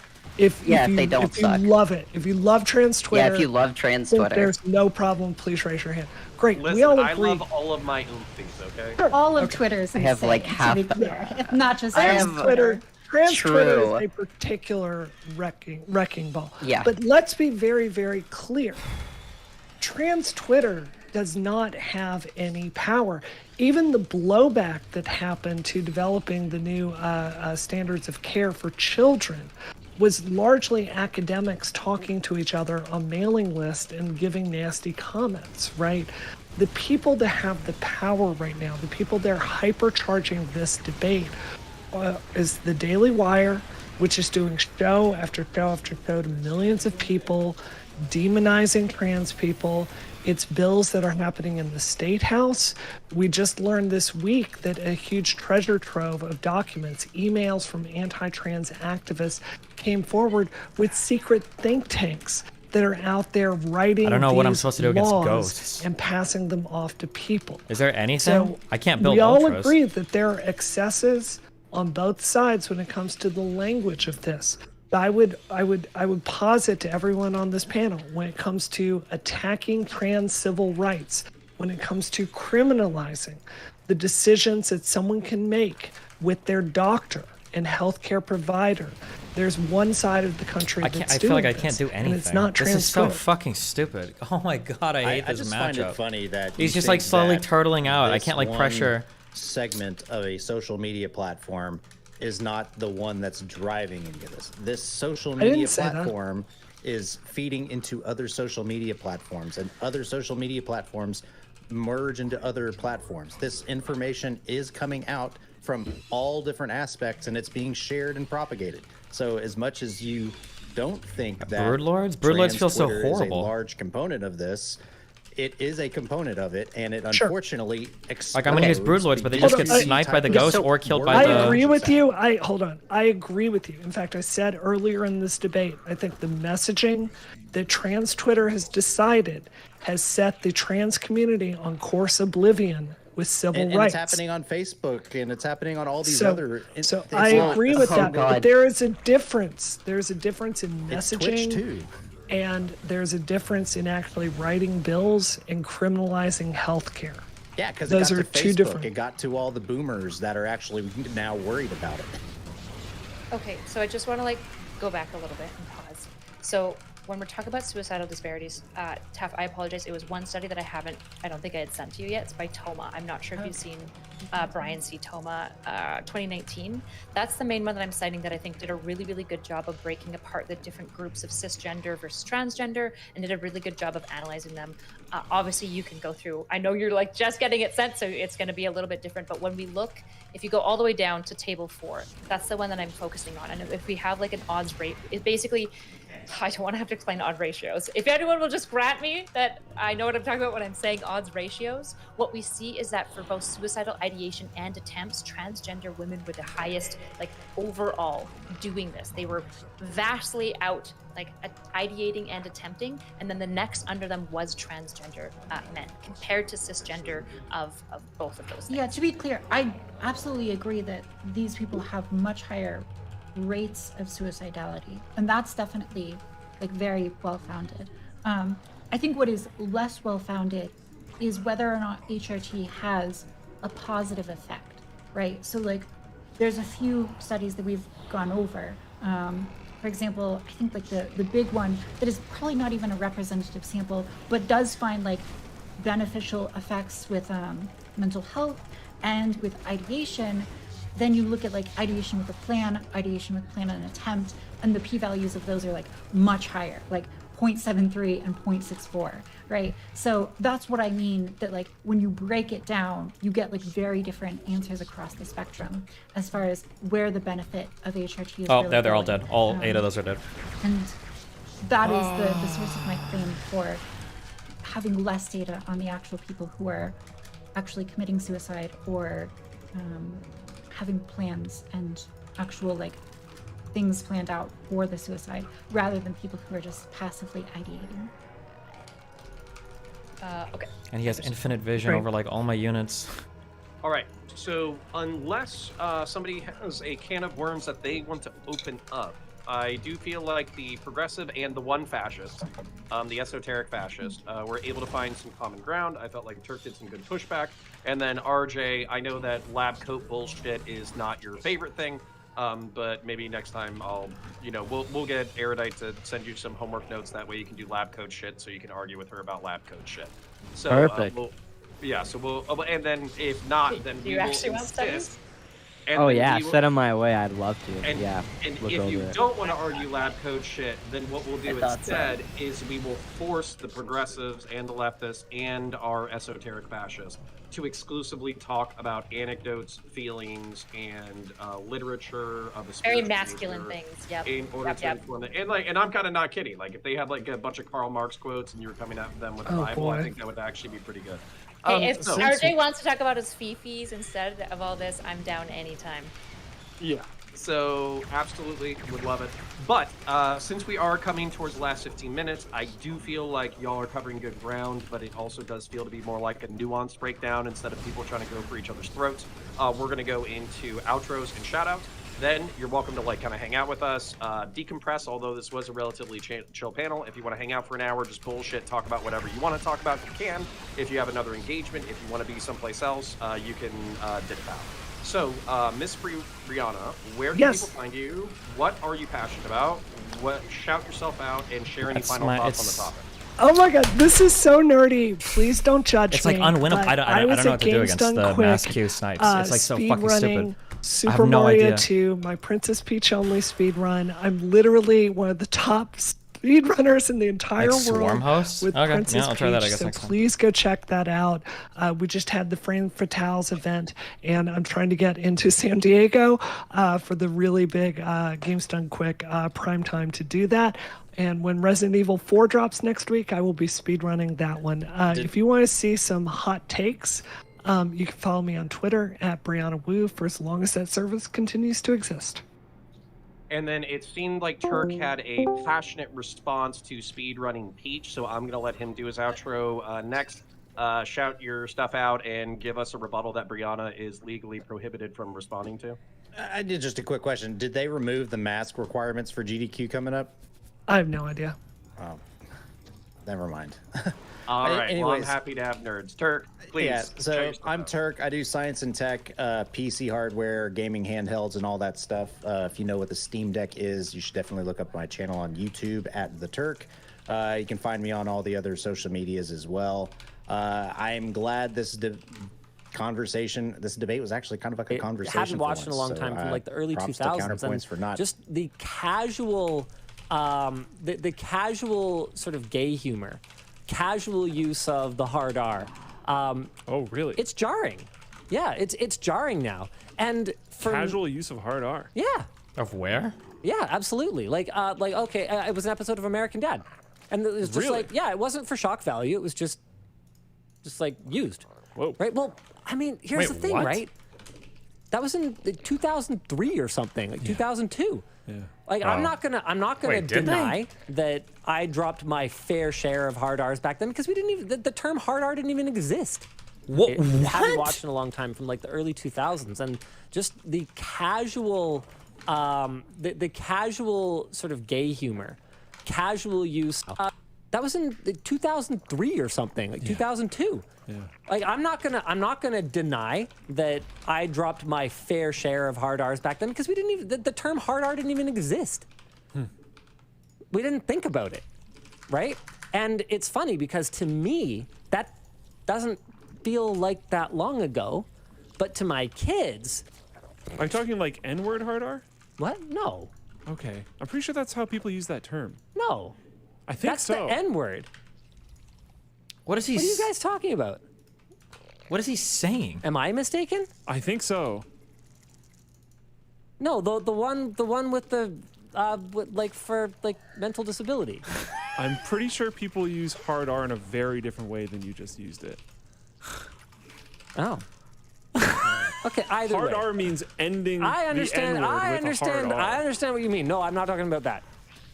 Okay, cool. So I'm glad that I'm we have freaking cleared that Neo up. over here, dude. We're dodging bullets. That Yeah. was bad. Okay, yes. All right. Thank you for that.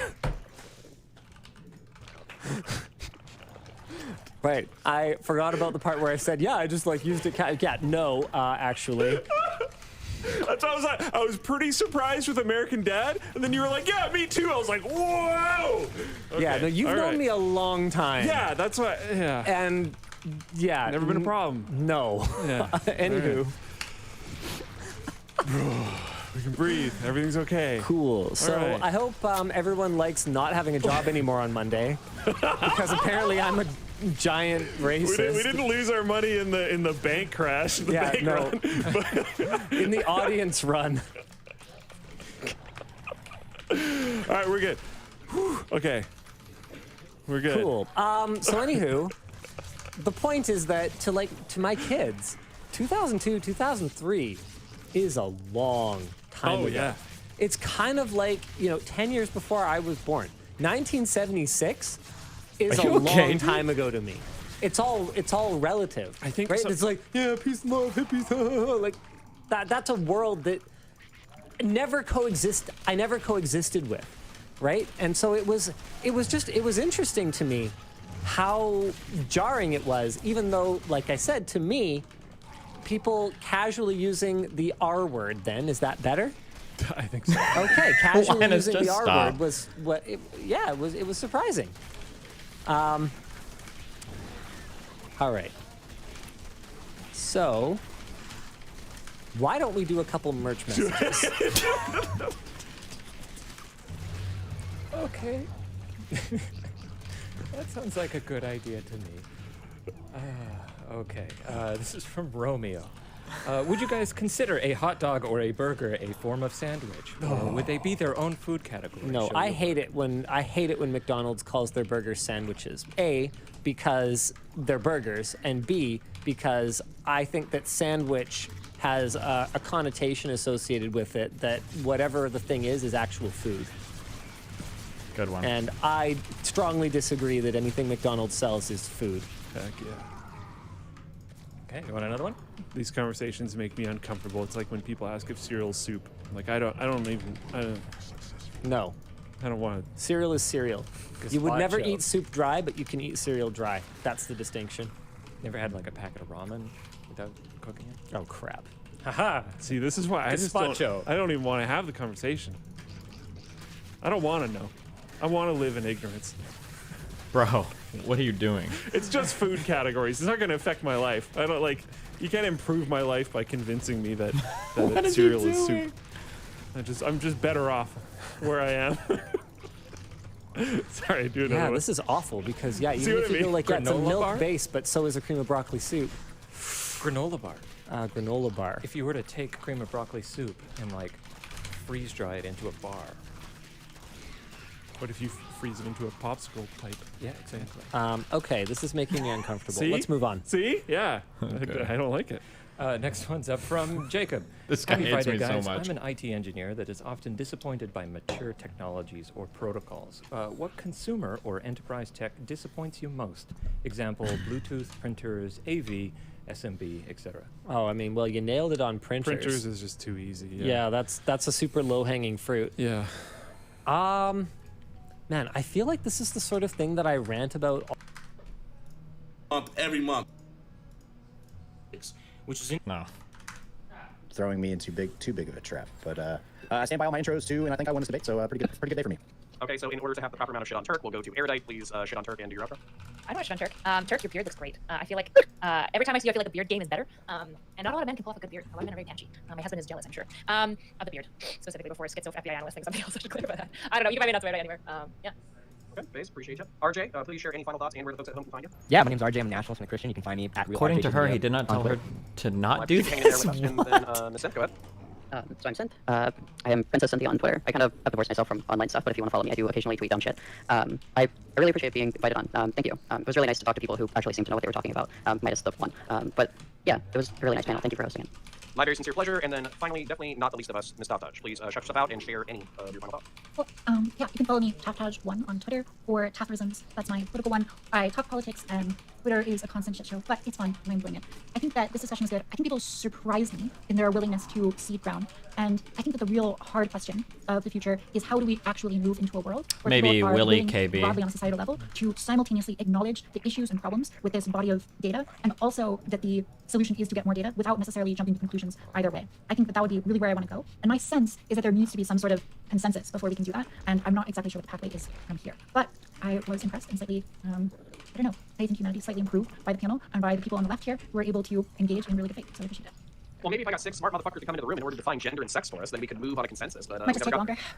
It would actually take longer, yeah. Yeah. So, all right. So I sincerely appreciate everyone here. If you want to dip out, go ahead and dip out. This is kind of going to be like the chill section of the panel, where we kind of do like a post-mortem on the debate. Or we can move into random memes, conversations, whatever. So if you want to talk about Princess Peach or speedrunning or Warhammer 40,000 or the gender trinary or whatever will get you canceled on Twitter, we can move into that. Is anyone else playing Resident Evil 4? The demo's out? Remake for the fucking 20th goddamn time. Yeah, but no, they're really doing it with the RE engine this time. I'm so super psyched about this. But like, how is that? All right, I'm gonna be a douche canoe. How is that not the exact same I fucking might game? need to Over and over? leave I would love Discord, to do a playthrough I of might all need the to turn Halo off video Twitch games, but so how that is it not people just the same shit? can- Because I've so I been can released like 3 times. That is a great question, and let me assuage your worries here. This is not the same game at all. They took the ideas of the game and completely redid it with the best action camera system and the most cutting-edge graphics you will ever see in your life. It is phenomenal. Oh my god, I love these games.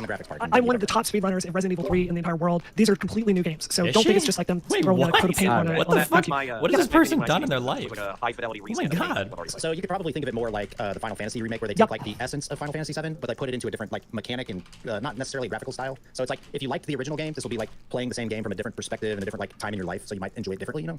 As much as I would like to talk about video games, I do unfortunately need to get going. I've been awake for around 34 hours now. So Counterpoints, thank you for having me on. Not so it was a pleasure speaking with you again as well as everyone else on the panel. Thank you for having me.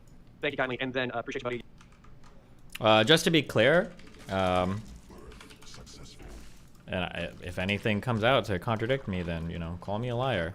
But for every girl that said they wanted to fuck with Max, my statements to them repeatedly and over again were, hey, I'm not going to tell you what you want to do. Actually, you can even ask anybody that has gone on the record talking to Max. A lot of women email, or a lot of women DM me and they're like, hey, what should I say to him? What should I say? What should I tell him? Blah, blah, blah. And I said, hey, say what you want. I'm not here to influence your shit. I said that to almost every single woman that reached out to me, who asked me. I said that to like pretty much everyone.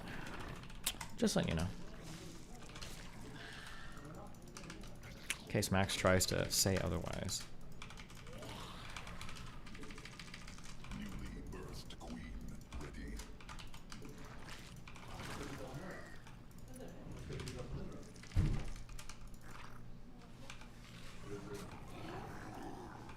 He declined to help you, but he did accept the recordings? Oh yeah, of course. If people wanted to give me info.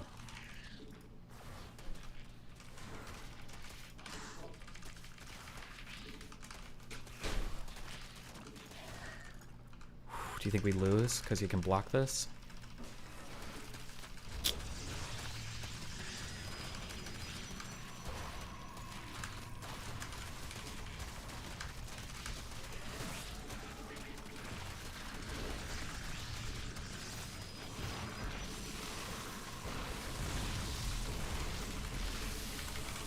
Such amazing Protoss play.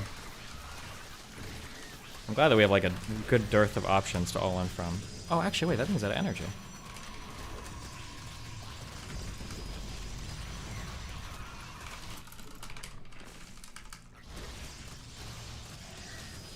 Fuck, I gave up too early.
Okay. I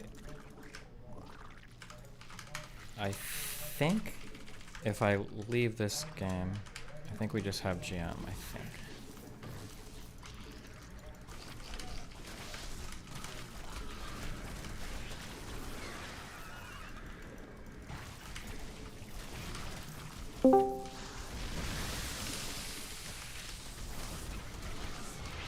Okay, good luck.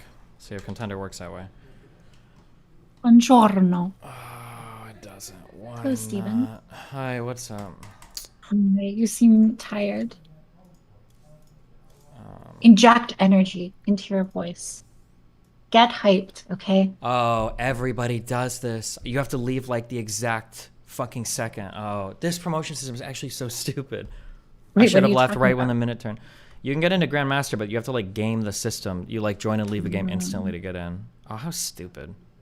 Because it's already full. There's already 200 people in. That's crazy. Just crazy. Are you going to be addicted to StarCraft now? No, I just want to get GM. I have the MMR for it. I just have to figure out how their like autistic fucking re-rating system works. Okay, what's up? Hi. What part did you join in of the discussion? I don't know. I have no idea. Halfway through? I didn't join the beginning, so how can I know what part I joined in? Like what we were discussing. Trans stuff. Trans stuff, true. Legit. Erudite, huh? Do you think she has good takes? Do you think I have good takes? Please validate me, please. Yeah, I think I broadly agreed with both of you. Nice. You guys seem to mostly agree, right? Yeah, I think so. I think we agree on like the state of the research and the data, but I think I'm a little bit more cynical about it. So like this is maybe like a medical ethics thing that it's possible I don't like fully understand, but my sense is that if we have this option, Okay, hold on. Can you? Your mic right now is like 50% cancer. Can you turn it down a little bit so it's like at 28% cancer? Cut the volume by like 10 or 15%. How is this? Much better. What'd you change? I just turned down the gain. Oh, okay. Okay. All right. Tell me what's up. Okay. Keep talking. Go ahead. Okay, I think that we broadly agree, but we sort of come to different conclusions. And I don't know if this is a medical ethics thing that I don't fully understand and that Erudite understands better. But my sense is that if there is a medical option that doesn't have like a lot of evidence backing it or a lot of strong evidence backing it, I think that, and potentially like some risks, and it seems like the demographic profile of people who are pursuing it is different from in previous cohorts. My sense is that there needs to be some sort of like restriction until you can get that figured out, rather than letting it continue at the same increasing rates. And I think that Erudite has a sort of different perspective on that. I'm not sure. No, she necessarily has to have the same opinion. I don't think she can disagree with that. True. Wait, also, how the fuck do you pronounce your name? Who? You. Everyone is saying erudite now, but you correct me so many times that it's erudite. It's erudite. Now, now literally every single fucking person. Also, The only by the question way, that matters to me is, do you know my first name yet? Kyla. You fucking piece of shit. It is Kyla. Yeah. Yeah. Yeah. Fuck you. Yeah, it is. I was right. Then fuck you. Okay. Sorry, Duff. I didn't mean to interrupt. You're all good. Steven said you had to agree with that, but I'm not. Do you? Why do you think I need to agree with that? I guess that's a question for Steven. Because I don't think you have to agree with that. Oh, yeah. Dude, my brain is in 17 different directions right now. Okay. What did you just ask? Sorry, say that one more time. On whether or not you would agree with that? No, not, yeah. Go. I think that, okay, Erudite, you go. So she outlined basically her concerns about the limitations of the research and why basically as a response she's basically like landed at her position that she has, and you said that I must then agree with that, correct? Yeah, the main point that she was saying was that the evidence right now for trans in kids is pretty weak. So to have this implemented as like a standard of care is probably too far, but like experimental treatments or used in studies or research is probably fine. I think we probably all agree on that. That's an amazing interpretation. Yes, thank you, Stephen. So the reason why I differ with that is because I would say all theoretical speculation and all of the evidence that we do have is suggestive in the direction that HRT for kids is good for them, right? Yeah, but there's two huge HRTs. issues. One is that if it is good, I haven't read recent studies, you can get me wrong, but if it is good, the effect size I think is quite small, right? So it depends on the study that you're talking about. A lot of the effect sizes, like if you're talking about like the De Bryce in 2014, for example, and which is the Dutch model, for those who aren't sure who that is. In the De Bryce model, they did this selection bias necessarily to try to limit confounding factors. So they selected for kids that had basically no comorbidities with other mental health disorders, and were in many ways kind of some of the least severe cases of individuals, and then measured whether HRT affected them long term. And there was a number of really positive effects on HRT. Taff and I talked about this. The most compelling to me is the CBCL and the ABCL, which are like the same shit. That's a little bit. Do you think that the I feel like that selection criteria might be a little bit problematic though? No. So specifically, why it would be problematic is actually more suggestive of my direction. So if you give interventions to people who are less severe, you always expect a less robust effect size, right? Because if you have hold on, don't. I understand what you're saying. I'm sorry, I'm not trying to cut you off. I understand exactly what you just said. But what you're assuming is that those comorbidities would respond similarly to HRT or would all point in the same direction, but that's not necessarily true, right? So what we would expect typically, this is going to be theoretical speculation, which is why I said it is obviously reasonable to come to either conclusion. I've just come to the opposite. Well, no, hold on, wait. I'm fighting you in the fact that you just said that it would bolster your argument, and I'm saying that it would have no effect on the argument, and it could just as plausible go completely in the opposite way as for one of the other ways. That would be very shocking to me. Not at all. I don't think so. Let's hypothesize for a moment, okay? Sure. We have a large group of people, okay, and we're going to axe out 90% of them with comorbidities to see if HRT is an effective method of treating this particular gender dysphoria, whatever the fuck they're treating, right? Transness, I guess, right?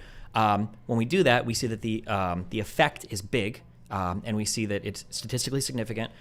We like this study; it's good. Okay, we have a big effect, statistically significant. We've got all this; it looks good. Okay, but the problem is that it might be the fact that you've controlled away a comorbidity in a larger group that could be confounding whether or not HRT would be good. So, for instance, hypothetically, let's say that you controlled away 90% of mental illness, and of those people that are mentally ill, let's say that the likeliness of them actually being trans is far lower than in the 10% group you cut away that doesn't have that comorbidity. That would be a case where what would actually happen once you roll those people back in and give them the treatment, it would move in exactly the opposite direction, right? Correct. Okay, right. so that's why I'm only saying, I'm not saying you're wrong. I'm just saying that it doesn't necessarily move you one way or another, I don't think. It's just something to think about. So let me bridge you as to why I made the assumption that I think it would bolster the effect. So what I'm basing this off of is actually what we see in forensic treatment with high-risk teens. What we see with high-risk teens is the more severe they are in, say, like criminal actions and antisociality in general, the more severe they are, the more comorbidities that they obviously have as well. And what we see is what we used to do is control similarly to this De Vries study, where you have the least kind of comorbid complex teens receiving treatment, and you'd have pretty minimal effect sizes. And that led the entire forensic field to assume that basically giving like rehabilitative justice to kids was pretty low in effect size, kids and adults. And what we actually found is that when we expanded this to include high comorbidities, and then we did lots of research, like tons and tons of data to basically look at whether or not rehabilitation on these complex teens was actually beneficial on like later recidivism and stuff like this, what we saw is that actually the effect size that was so small that it was clinically non-significant and statistically non-significant grew, because you were including a much more severe group of individuals into your case study, and then the effects of the treatment were more effective. I understand what you're saying, but the effect there, the problem is that we're talking about recidivism and children like committing like violent crimes and stuff. There is no contention around whether or not they're having recidivism. There's no contention around whether or not they're committing violent crime. You don't have a cohort of these people that might not actually be violent criminals, but were like falsely charged, right? In order for your study, in order for that analogy to make sense, that would have to be like, I did a study with 100 people, 90 of them were falsely charged, but I got rid of those 90 people. And then on the 10 people, I put them through all these juvenile delinquency programs, all these rehabilitation programs, and the effects were actually really good on their lives. Now I'm gonna roll back in the other 90 and try it. Well, in that case, if these guys weren't actually criminals and they were just like people that got falsely convicted, you you might actually have way worse outcomes enrolling people that were falsely convicted in juvenile detention programs and these types of other things to prevent recidivism, because that initial thing wasn't even there. That's why I'm saying it's not analogous here. I don't think at all. Sort of. So one thing that is analogous that I'm looking at is I'm comparing recidivism to specifically suicide attempts, because recidivism is basically, the reason why it's so good to predict is it's a yes or no. Either you do commit a crime or you don't. It's pretty like, although there is that gray area of like you could commit a crime and not be charged, but we kind of I understand that, but I'm saying like so I'm comparing it to the suicide. Yeah, but what I'm saying stuff. is we pull back on a macro level, we just ask a basic question, right? The problem is I would expect HRT to reduce suicidality. This would be my hypothesis. It reduces suicidality in kids that are actually trans. But because there are so many other comorbidities that are existing in kids that are quote unquote trans, those comorbidities might actually impair your ability to determine who is trans. That's the confusing thing, I think.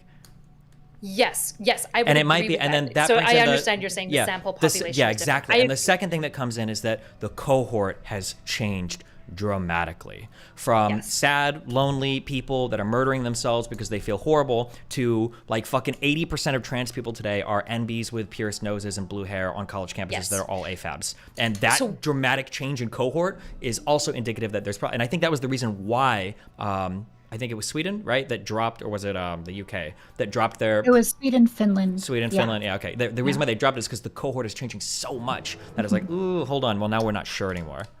Yes. So this is the issue with the data. I think there's a lot of reasonable assumptions to come to.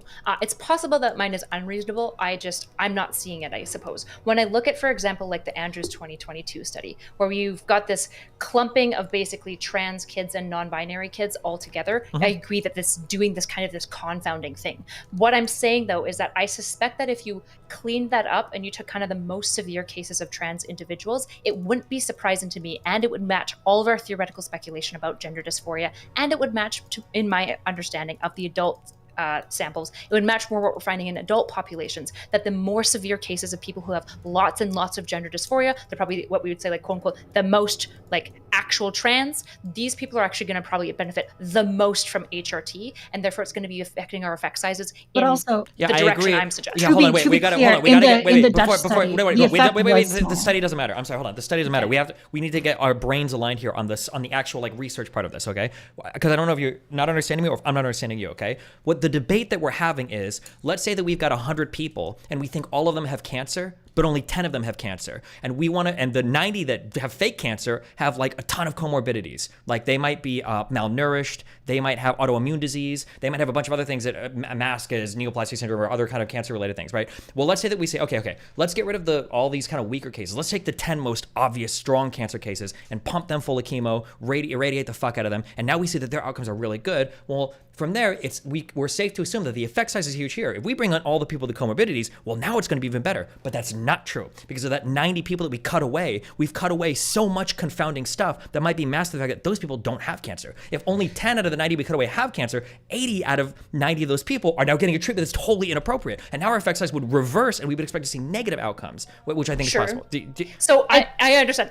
The issue is, unlike cancer, we're talking about mental illness. It is wholly possible that HRT will be used on an individual who has the quote unquote fake cancer, and they will improve, because more about what has to do with like mental well-being is your intrapersonal experience. So this is a whole other confounding factor, which is that if you believe that you're trans, even if say by some magic wand we find out you literally are not, it is still possible that HRT will have positive benefits for you because it's mapping onto what you feel like you need, and it's creating a more cohesive. But I think that would probably be a I don't know if there's a name for this in research, where you create a positive outcome that is undesired. I think that would probably not be an outcome that we would shoot for. There's two problems here. There's two problems, okay? And we're kind of speaking past each other, because two things are happening right now, right? In the study that sparked this discussion, the effect size was small. And the reason why it was small is because the cohort of people that was selected for it was so carefully selected that they didn't have a lot of mental health issues in the first place. So part of that is you're probably selecting people who are going to benefit a lot, that are like actually trans in Destiny's example, but you're also selecting people who are just like, their benefit is going to be relatively small, which is what Erudite's saying. And what she's saying is like, to her point, like you can't really improve that much. So if the effect size is small, that doesn't really mean that it's like going to be small for everyone. It just means that like for these people who are very well selected, both for transness and also for like general mental health and well-being, the effect size is small, right? So like you're both kind of correct, but you're like touching on different parts of the selection process. Yeah, I would agree with that, which is why this is the issue that I get to at the very end of the debate. I'm not sure if you watched it, which is what do we do about the policy, right? When I think it is reasonable to presume that HRT maybe isn't benefiting kids, and I also think it's reasonable to presume that it is, right?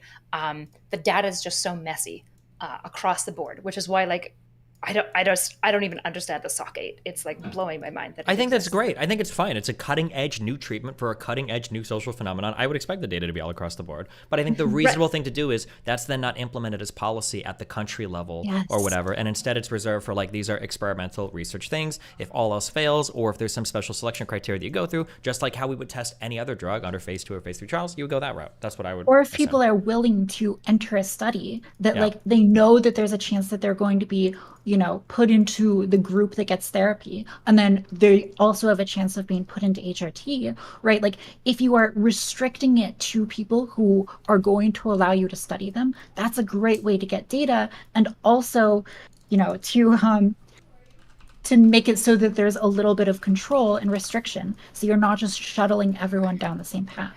Sure. I guess the part that I have a really hard time biting is that all of the evidence and theoretical speculation suggests that HRT should be beneficial specifically to trans individuals. And so like, I'm not talking about maybe like major medical interventionism at 16 where you're like doing like major surgeries. I think that that's probably not a very wise idea, but I don't know how I stand on the side and say like, we probably shouldn't like allow people to access, especially if it's like between doctor, parent, and like specialists saying that like we shouldn't be allowing kids on like puberty blockers and stuff like this, because like I agree that the research is in its infancy. The issue is, in my estimation, all the theoretical speculation suggests that it should be beneficial, and the like crappy data, albeit crappy, but the issue is like just because it's crappy doesn't mean that it's not suggestive of a direction. Sure, but while that's true, I think that you have to keep in mind on the research side, everything you're saying is fine, but when we come over to the policy side, we have to be very, very, very careful going down a potentially bad road. Right? Yes. Because if you push a little bit too hard, the whiplash might break your neck. Right? If we do start to get all these stories and all of a sudden you're getting a ton of people coming out saying like, oh, like I thought I was trans, now I'm 26, I don't. It got into the surgery stage, like I took puberty blockers, blah, blah, blah, blah, blah. Like the blowback from that would be severe, I think, which is why the drug question and everything needs to be, I feel like, and I heard this even come up on your panel, and I feel like I've actually gotten most conservatives with this, and I could even be wrong, and I just don't know, and I fell on prey to the conservative fucking bias or whatever, but like it feels like this statement of like relentless affirmation is fucking cancer, and it feels like that's pervasive in these communities of like going to like a gender therapist or whatever, that they're not there to be critical, they're not there to actually help you figure out what your problems are, they're there to say, yes, here are your drugs, you're trans, absolutely, I'm only going to relentlessly reaffirm you. That's what it feels like. And so the culture is that if you go against that, you're going to be labeled as transphobic, and that's like the politicization, right? Like and I think both me and Brianna, like I don't know. I think most reasonable people agree that the politicization is just total cancer, because it prevents us from actually addressing these issues and really having conversations about them, because no one wants to be labeled transphobic. But on like the other side, like we have people who have no knowledge of transness or medicine who are like weighing in just because they get like a gross feeling in their stomach, and that's like also just a complete disaster for the whole discussion.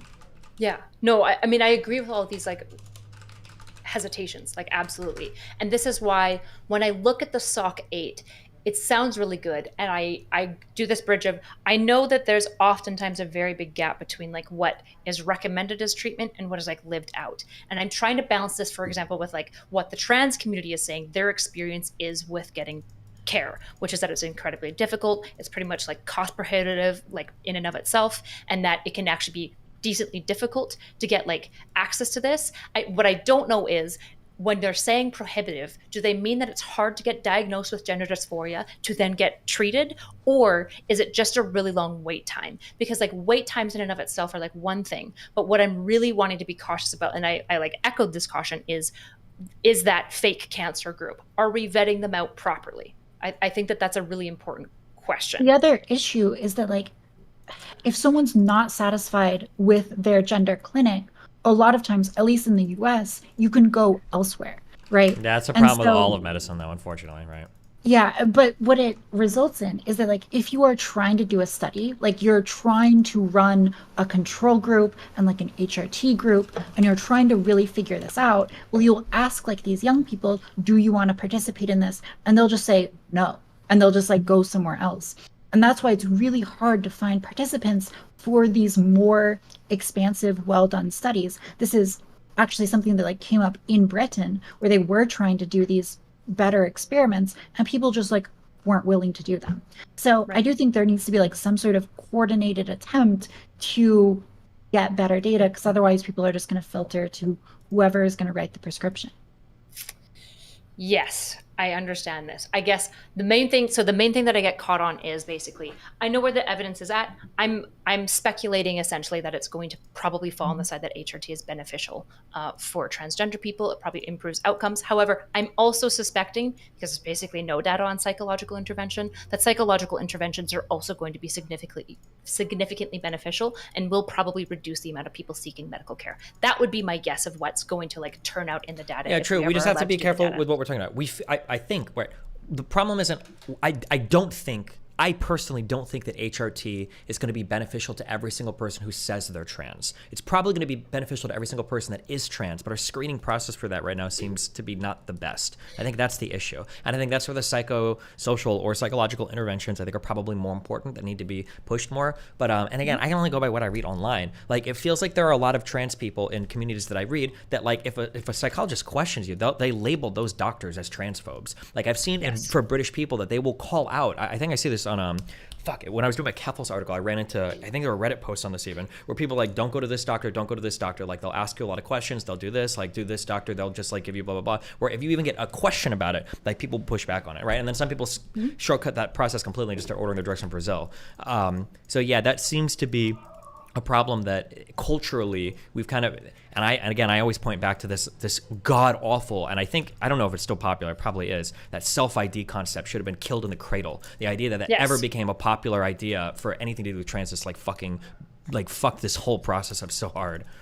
Right. And Taff and I talked about this previously, but I think the lumping of the non-binary group into the trans group specifically is like creating such a problem now, and you can't really undo it. Let's be more specific. It's the lumping of the trans trenders with the transgenders. That's the problem. Exactly. It's the AFABs that want attention versus the people that actually have issues. Yeah.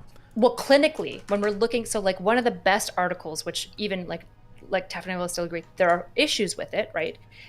One of the best articles, the biggest issue with this article is that it's just labeling non-binary. And the issue is that there are a number of youth specifically who are trans but label non-binary because they're typically in a transition period of figuring out what the fuck they are anyways, right? Sure. From my understanding of the title non-binary, it becomes a bit of like a safety holding net for people as they're trying to figure out, because it's like people that call understandably, it's like people that call themselves though. Queer, right? You just like, I don't know exactly, I'm queer, right? Yeah. It's yeah, like a catch-all. exactly. Sure. Exactly. And so like when we're looking at like studies of like suicidality and stuff like that, we do see like heightened levels, for example, in kids who are on HRT tend to perform a little bit better on like suicidal ideation and stuff like that. Or Taff can correct me on which one it is now on this specific study. I don't know. I'm just not convinced that if you remove the fakers that we would see a decrease in effect size. I suspect if we remove the fakers, we would see an increase in effect size on like suicidality and HRT specifically. Well, yeah, I think we all agree with that. Yeah, we would all agree with that. If you remove the fakers, I would expect the effect size to dramatically increase. But that whole concept of like social contagion that conservatives and everybody are always fucking talking about, they're talking about the transtenders there. That's what they're worried about, right? Yes. Yes. Yeah, with the cohorts changing so much, I think it's legit to. I think it's slightly more complicated because there's probably some people, if gender identity disorder or dysphoria is on a spectrum, there's going to be some people who could probably live their lives and be okay with not transitioning, who, because they're exposed to the internet and all these people who are telling them, you need HRT or you'll kill yourself, this is really bad, etc., and etc. They're exposed to all of the social media that's going to inflame their body issues. These people, I think, are going to have really severe issues when you know, in a different era without the same social media use, or maybe with therapy, they could be fine without transitioning. But because they do have some legit underlying issue, even if it's a small one, they might get like some benefit or kind of like a wash benefit from HRT. And then those people, like, what do you tell them? They're not being hurt by HRT, but they're not really being benefited from it either. And so I think it's sort of complicated too, where you have people who have like half cancer in this scenario. Yeah, or they're getting a benefit, but it's like, should you be? Like, actually, here's a really interesting question ethically that I don't know the answer to. Let's say that there was a person who, this is highly unlikely, I'm just going to use this example, but let's say the person who doesn't have cancer, but they truly think they do, and we put that person on chemotherapy. What if they have a rough chemo session, but afterwards, all of their health indicators are actually improved and actually do feel better after the chemotherapy? Like, this is a T. Like, T is just happy drug. Like, it's just like if you inject T into people, they feel stronger because they literally are, and they often experience high levels of happiness. So when you're looking at like female to male transitions, right? One thing that you're gonna have to check for is how much of this is responsible just by T, how much is because of gender dysphoria, and also how do we even parse these two things apart, and do we care to parse them apart?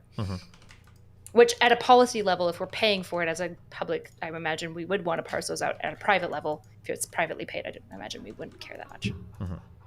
What is the answer to that, by the way? I don't know. I don't know what the correct answer is. So if you give somebody a treatment that shouldn't work, but it's like effectively working as a placebo, like, do you continue to give that person that treatment? Is that ethical? Right. I mean, that was my original question, is like, how do we know what these comorbidities, if somebody has high levels of anxiety and like just body dysmorphia, because it's like a girl who really hates her body, she goes on HRT, she's getting T, so she feels fucking great. And so she reports that she likes her body after. The issue with the flexibility of the brain is like, probably at some point she would just like her body more because she feels more happy because she's taking T. And then the like, social factor too of like, if she wants to be a woman and she feels like it and now she's identifying it as people are saying it, and now she's got like a whole new group of people she identifies with, and she's like, that could theoretically, I mean, if you can get like a normal middle class like brown Muslim in fucking Europe to join ISIS, I don't see why you couldn't recruit like a teenager to feel like, oh, like I'm trans now and actually this does make my life feel a lot better. You know, that's possible. Yeah, like totally discounting the social contagion theory basically requires that you argue that teens are like vulnerable to social influence in pretty much every area of life, but for some reason like not for this one exception. And I think that's another big problem, is that if you have someone who's taking T, they feel pretty good, they're in this honeymoon phase perhaps of transition, and they're posting pictures and like they're posting T voice updates and they're flexing their muscles. People are seeing that on social media, and they're seeing like the best examples of that, of the people who are really doing good, and then that later encourages more people to pursue it.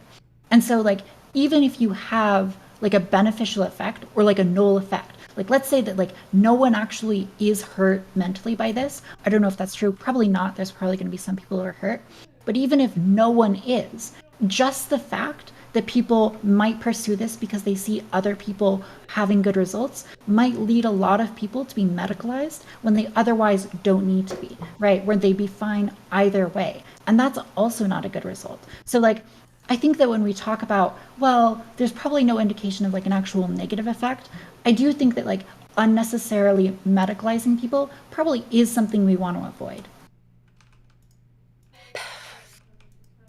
Probably, yes. Especially specifically if there's like burden on care of like long term. So like the biggest issue with puberty blockers is that like right now, from what we can see, it doesn't seem to be a huge detriment on like health. The issue is we haven't really been able to watch it for like 40 years, and specifically the age range, right? Even the SOC 8 is very explicit that we don't really know the long term effects of puberty blockers like plus 10 years. And so like that's the more important question to me, as being like, if we're starting to see really long term like later effects, what do we do about that? And I don't know the answer, because I don't know how to contend it against like trans kids struggling right now. Like this is like the constant conundrum of like. Well, I mean, there's nothing unique about that. This is true of everything. Like like you would treat this. I don't actually think there's anything difficult here at all. You would treat this just as you do like every other drug, right? Like for instance, well, I can use Alzheimer's drugs as an example, right? Like you'll try Alzheimer's drugs. Some patients are in it, some patients are not. But like you wouldn't say that like, oh my God, like these people with Alzheimer's are suffering. We have to give everybody the trial drugs. You would never say that. I think what they do is in a study, if it does seem to be very clear that a drug is efficacious, they'll switch the people from the placebo group off of it, and then they'll give them the actual drug. But otherwise, you just continue on until like you've actually observed a real size. Like there are people suffering right now from a lot of diseases that are being actively researched in the United States, but that doesn't mean we throw all of them on like state mandated or state supported theoretical treatments. We would just never do that in any other case.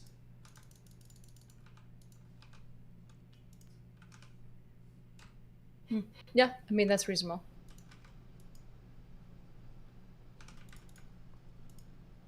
Yeah, I'm trying to think if there is any other case. Because I mean...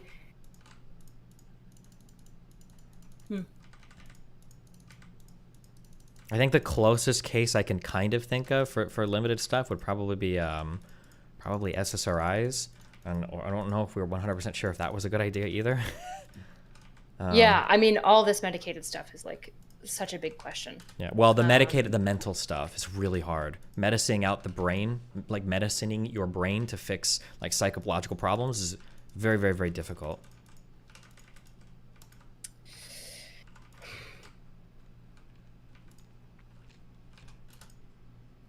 Yeah, I mean, that's true. That might be, like, I think, Taff, you were saying, like, specifically the language that I was using about, like the fear stuff is, then that, because you're basically pointing out that when I was talking about that might be, like, an issue in, like, the language that I'm using specifically, if I'm understanding you. Yeah. Yeah, I think that, like, when you build up the fear, I think it makes people sometimes more vulnerable to these things. Like if you're telling them that the only way they can survive is with this medication, I think it makes them a lot of times less likely to pursue other things that are going to help them. It kind of treats HRT as panacea. Though, to be clear, I think this is not a super big problem for you. It was just like one line that you said that kind of made me feel that way.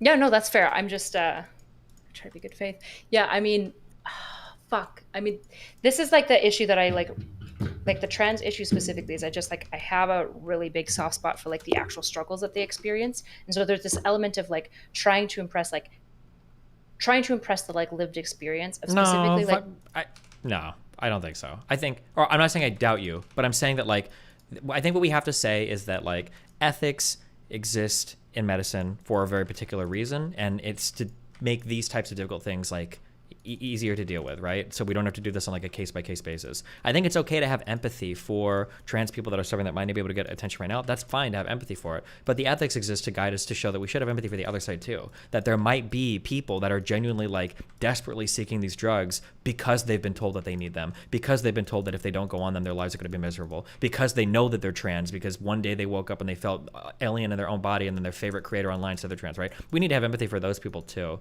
I think it's just harder to have empathy for them because they're used as like either conservative props so often or well, also to rant about that, it's really frustrating. I think for a lot of people, especially detransitioners and people who have had bad experiences, that the only people who will reach out to them are conservatives. And so like I know this one person who ended up in this area where she was really talking about detransition a lot. And now she's surrounded by people who, and I don't know if I should be saying she, but they're surrounded by people who like hate them for now being like a gender non-conforming man, because the only people who would listen to them were conservatives. The only people who like didn't think they were like totally transphobic and evil for talking about this were conservatives. And then they find themselves in this really difficult situation where they're with all these people that now just hate them for a different reason. And that is something I deal with too, which is just really, really frustrating. Is feeling like you have no home anywhere in the political spectrum because each person is going to find some reason to think you're like Satan or whatever. Yeah. No, I mean, I would definitely agree with that. I think like the empathy that is not shown to detransitioners or people like who have concerns, or the kids that, for example, like might be misdiagnosed and then set on like a pretty horrific medical like 10 years because like all of these surgeries are like super invasive, especially if you're doing like any of this genital reassignment. I think it's gross the way that it's treated. I think I get caught up specifically when I think about the way that I hear like conservatives talking about trans people,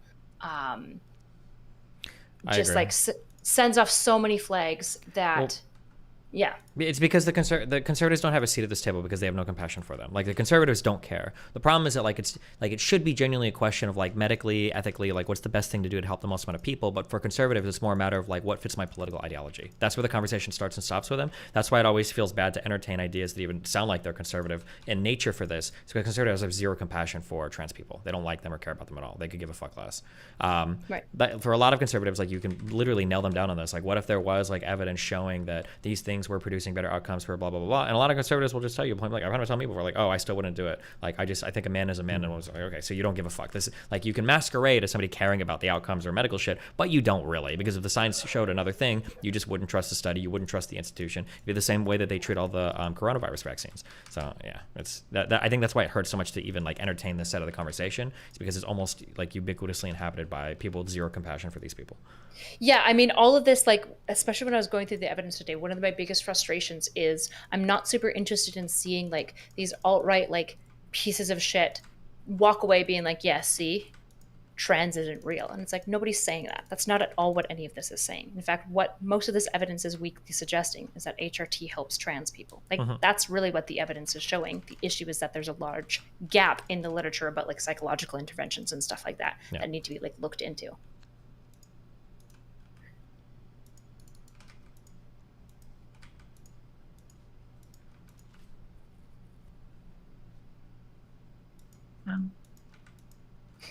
Right. We're just so brilliant and we're so correct.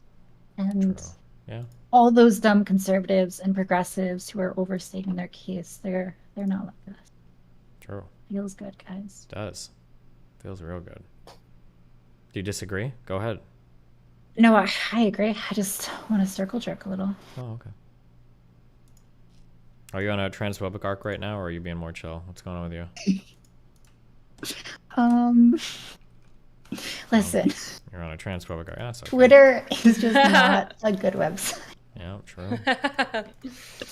I will sometimes have bad takes and then compulsively defend them, and I should probably just that's the walk only way away. to do it. And, Fuck and that. I could be like, you know what, I phrased that wrong, but like my little brain is like, no, double down. These people are fucking like annoying, and like you could make this argument if you are really bad faith. Like you could actually like get out of this position. That's not the little brain. That's the big brain speaking. That's the big brain. Yeah. I don't know if she should be taking her advice from you right now. Holy shit. I've got the best Twitter presence ever. Okay. Yeah. I will say, yeah, no, you are. I think on I'm Twitter, sort of like you, in that I can deal with like an enormous amount of online hate.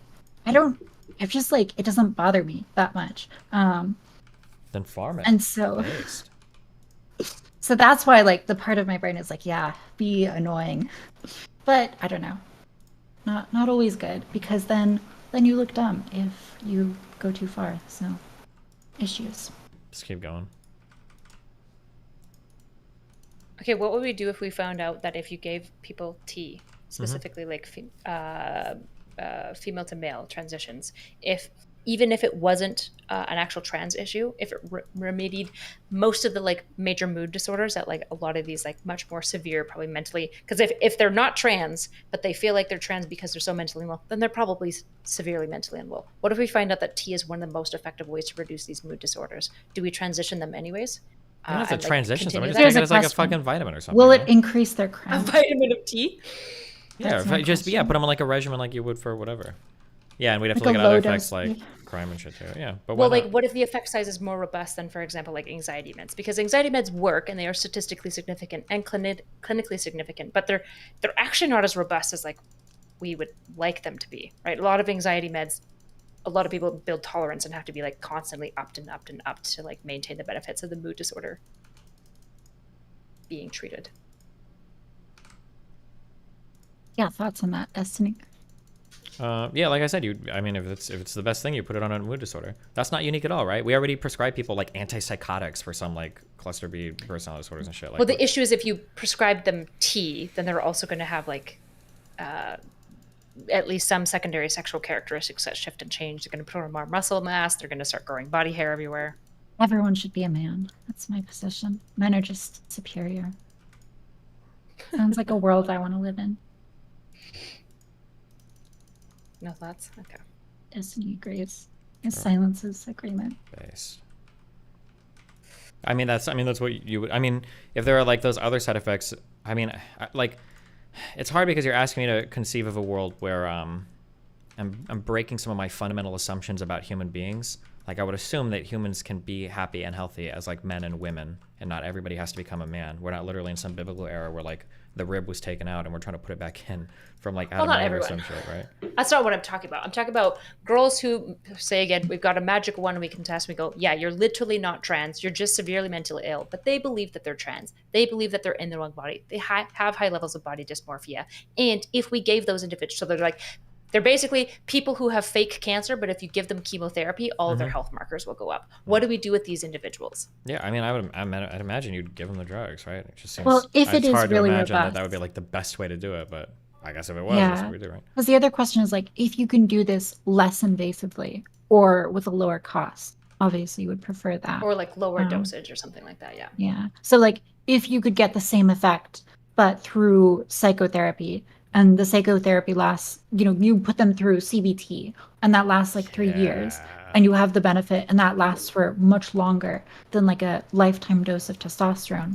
That might be preferable. She's thinking. Yeah.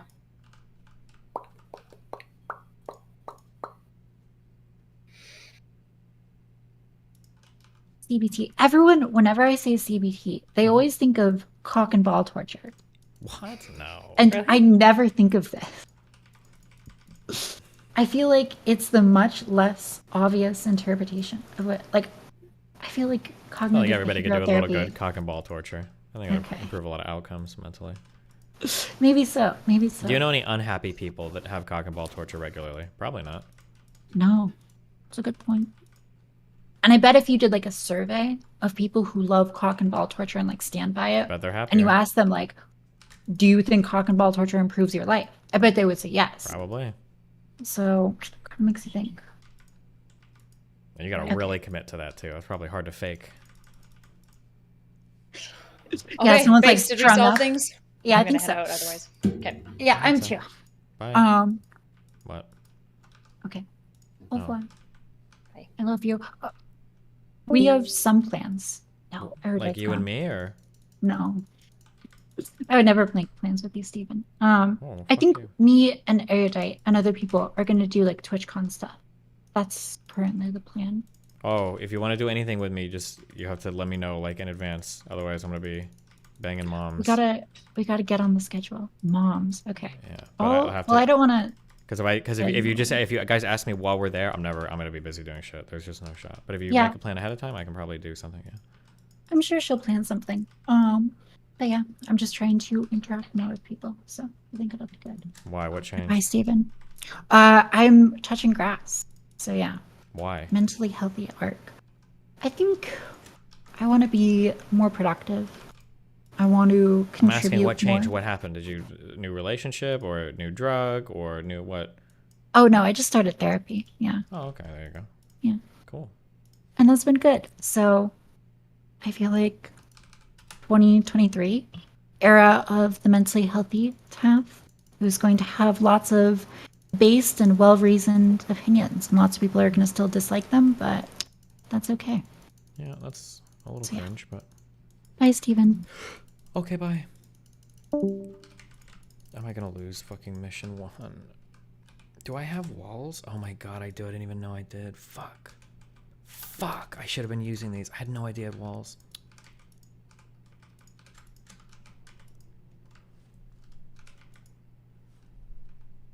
I'm so stupid. No, I'm not. Oh god, dude. I'm such a god. It didn't even matter. I thought you'd beat this game. No, I have to re-roll because I needed new tech. I just fucked everything up.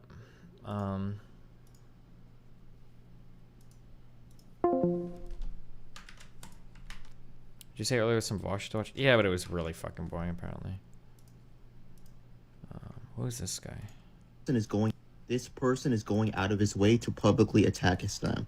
His real name is Stephen Kenneth Model II. He used to have a platform on Twitch until he got kicked off the platform. These are the disgusting things this person has said about Islam. He said our Prophet Rasulullah sallallahu alaihi wasallam was effing 9-year-olds. And he said this about Aisha radiallahu anha. He said this about her. The Muslims tried to correct him on why he was wrong, which they genuinely did. He stood by his claim, and he has no respect for Islam. It is an obligation for us Muslims to hold people like him accountable. I'm sad that Amazon would associate themselves with this man and his disgusting statements about Islam. Amazon has hundreds and thousands of Muslim employees associated with this individual and his disgusting statements about Islam and our Prophet Rasulullah sallallahu alaihi wasallam. Even YouTube should hold him accountable as well. A person like him who spews bigotry about a religion that he knows nothing about shouldn't have a social media platform. Wow.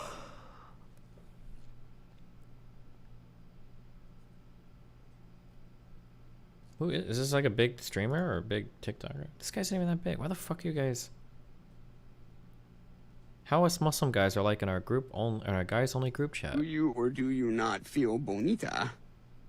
I feel bonita. Wonderful, because you look bonita. Do you or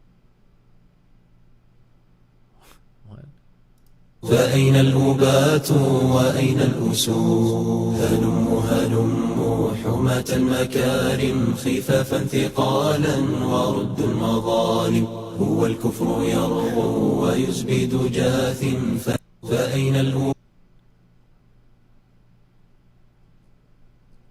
What? That's kind of creepy, but okay. I sold my soul. I sold my soul to... He sold a piece of his soul for you. How did he sell a piece of his soul to me when I'm the one that signed it? You just said if you sign any contract. That's literally what you just said. But you gave your lawnmower man the job, correct? But you say, okay, yeah. If you gave your lawn man more the job and he has to be there pronto weekly to cut your lawn, he's signing a piece of his soul to do a job for you. That's what I'm saying. So that's not him selling his soul. That's him giving his services. That's the same shit. It's not. It requires your soul to move, right? You are an entertainer, low tier god. You entertain people, and the way you entertain people is sometimes you'll cuss. You get your point across by cussing, by saying things that are not PG-13. That's how you get your point across. You said it yourself. You like to entertain your audience. Now, if someone gives you a $10 million contract and you cut off one of the main sources to entertaining your audience just for that bag, that is selling your soul. You want to entertain your audience until you get a bag. It's agreeing. It's agreeing to a certain aspect. It's the same way John Morant can't carry guns and be on Instagram Live. That's not selling your soul. There's just some things you can and cannot do for a certain amount of money. Okay, but John Morant doesn't need to carry a gun. John Morant has a $200 million contract. He can hire security. The NBA gives him security. He has team security. He doesn't need to be doing that. He does not need to be putting himself in positions like that. But you literally just said the same thing. So it's the same thing. If John Morant can't carry a gun, but he should still get paid, then I should still get that contract and still not be able to cuss and still be myself. But that's the same shit. No, it's not. That's you selling your soul. What? So John Morant not being able to carry a gun at will. Literally doing, okay, let's say, okay, is there anything that you're morally against that you will never promote? Depends. This is 2023. That's a tricky question. So how do you feel about gambling? I'm not against it, but it's not something I would fuck with. Okay, so you don't fuck with it. Now, Steak, hit your line. Yeah. $50 million contract, 3 years. You have to stream at the end of every stream 2 hours of you gambling, and you have to advertise it to your subscriber base. You doing it for $50 million for 3 years? Yeah, because I'm not against gambling. It's just something I don't find fun. So who knows? Maybe me, getting some stake paper. Maybe I might fucking like it. It's virtual money.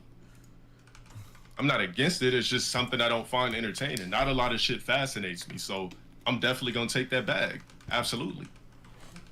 I mean, life is based on two things, time and revenue. So the people that have the best lives on earth, they're all rich. The people that have the shittiest times on earth, that worry about money 24/7, that live in simulation, they're not rich. But do you know how many people that have money and aren't happy in life? That's because they believe in smoke and mirrors. See, when you're rich, and you believe in smoke and mirrors, like if you're rich right now, you could just DM any bitch right now and get it to your house right now as Gideon, and you believe those bitches authentically fuck with you, you're believing in smoke and mirrors. Any friends you have right now in your circle that are lit content creators, and you believe they're actually your friends, that's smoke and mirrors. Why do you say that? Because it's by association. You're right now, everybody in your life that you met past Gideon is smoke and mirrors. Anybody you met before, those are the authentic people. Damn. Everybody's gonna want to fuck with you when you're lit. When I had that World Star hip hop video that everybody seen, there was chicks that came in like, oh my God, I see you on World Star. Like, can we link up? Like, that's just how the world is. It's smoke and mirrors. Once you reach a certain level of popularity and fame and people start fucking with you by association, it's smoke and mirrors. That's why people get fucking depressed. You ever see a rich motherfucker mad and depressed? Because he thought bitches liked him.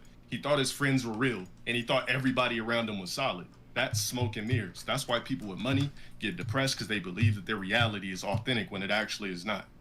So what about people that don't have money? Damn. I mean, they have a more real reality than us. It's just that simple. Like, put it like this. When people see me in public and they say, oh, low tier God. But that's only because of what I did. If not, I'd just be some random 6'5" black man that people just pass. Is he really 6'5"? Just because I did something of importance and got lucky and randomly became an important person. Everything when you're rich, and your life is a lot different than mine. You're rich. I'm not rich yet. Your life is smoke and mirrors. Everybody you met after you became Gideon, the lit nigga with millions of subs, smoke and mirrors. So if you get depressed, that would be 100% on you for believing your reality is real. But imagine believing your reality is real, guys. Why can't I just get guys? depressed because of other things? You're acting like the only things you can get depressed about is because bitches don't love you because of your money, that you only have your friends because of your money. But there's so many other things to be sad about. There's so many other things that might not be going your way in life that is hurting you, where all those other things could be solid. You feel me? What? Give me an example. A family member passes away. Fucking, maybe your business crashes. You were trying to build your business and things don't go the right way. Like, I can't go up here and describe every single How type tall of am I? depression. I'm only But 6'2". fucking a I couple didn't know he months was ago, 6'5". I was That guy depressed would as tower fuck. over Even me. though I was getting 5 million views a video, I was still sad. I was sad, bro. Why? But why? Because I didn't feel fulfilled. I just didn't feel fulfilled. I didn't like the content that I was putting out. I didn't like what I was doing. I didn't feel like I was moving the right way. So that's why I took a break. I had to regroup. I was like, you know what? When I come back, I want to do it the right way. You feel me? Like, Yeah, bro, it's called being satisfactory. That's what happens when your brain is in satisfactory mode. Even when I got to a point, right? So I would say the most lit years of my whole doing this shit was 2020 to just up until I lost my channel. That's when I was just like, getting lots of money and shit. I'm like, you know what? This shit still ain't enough because it's not my accolades. Like, I didn't do YouTube to get popular. Like, the shit just happened. This shit just happened. This is not my dreams.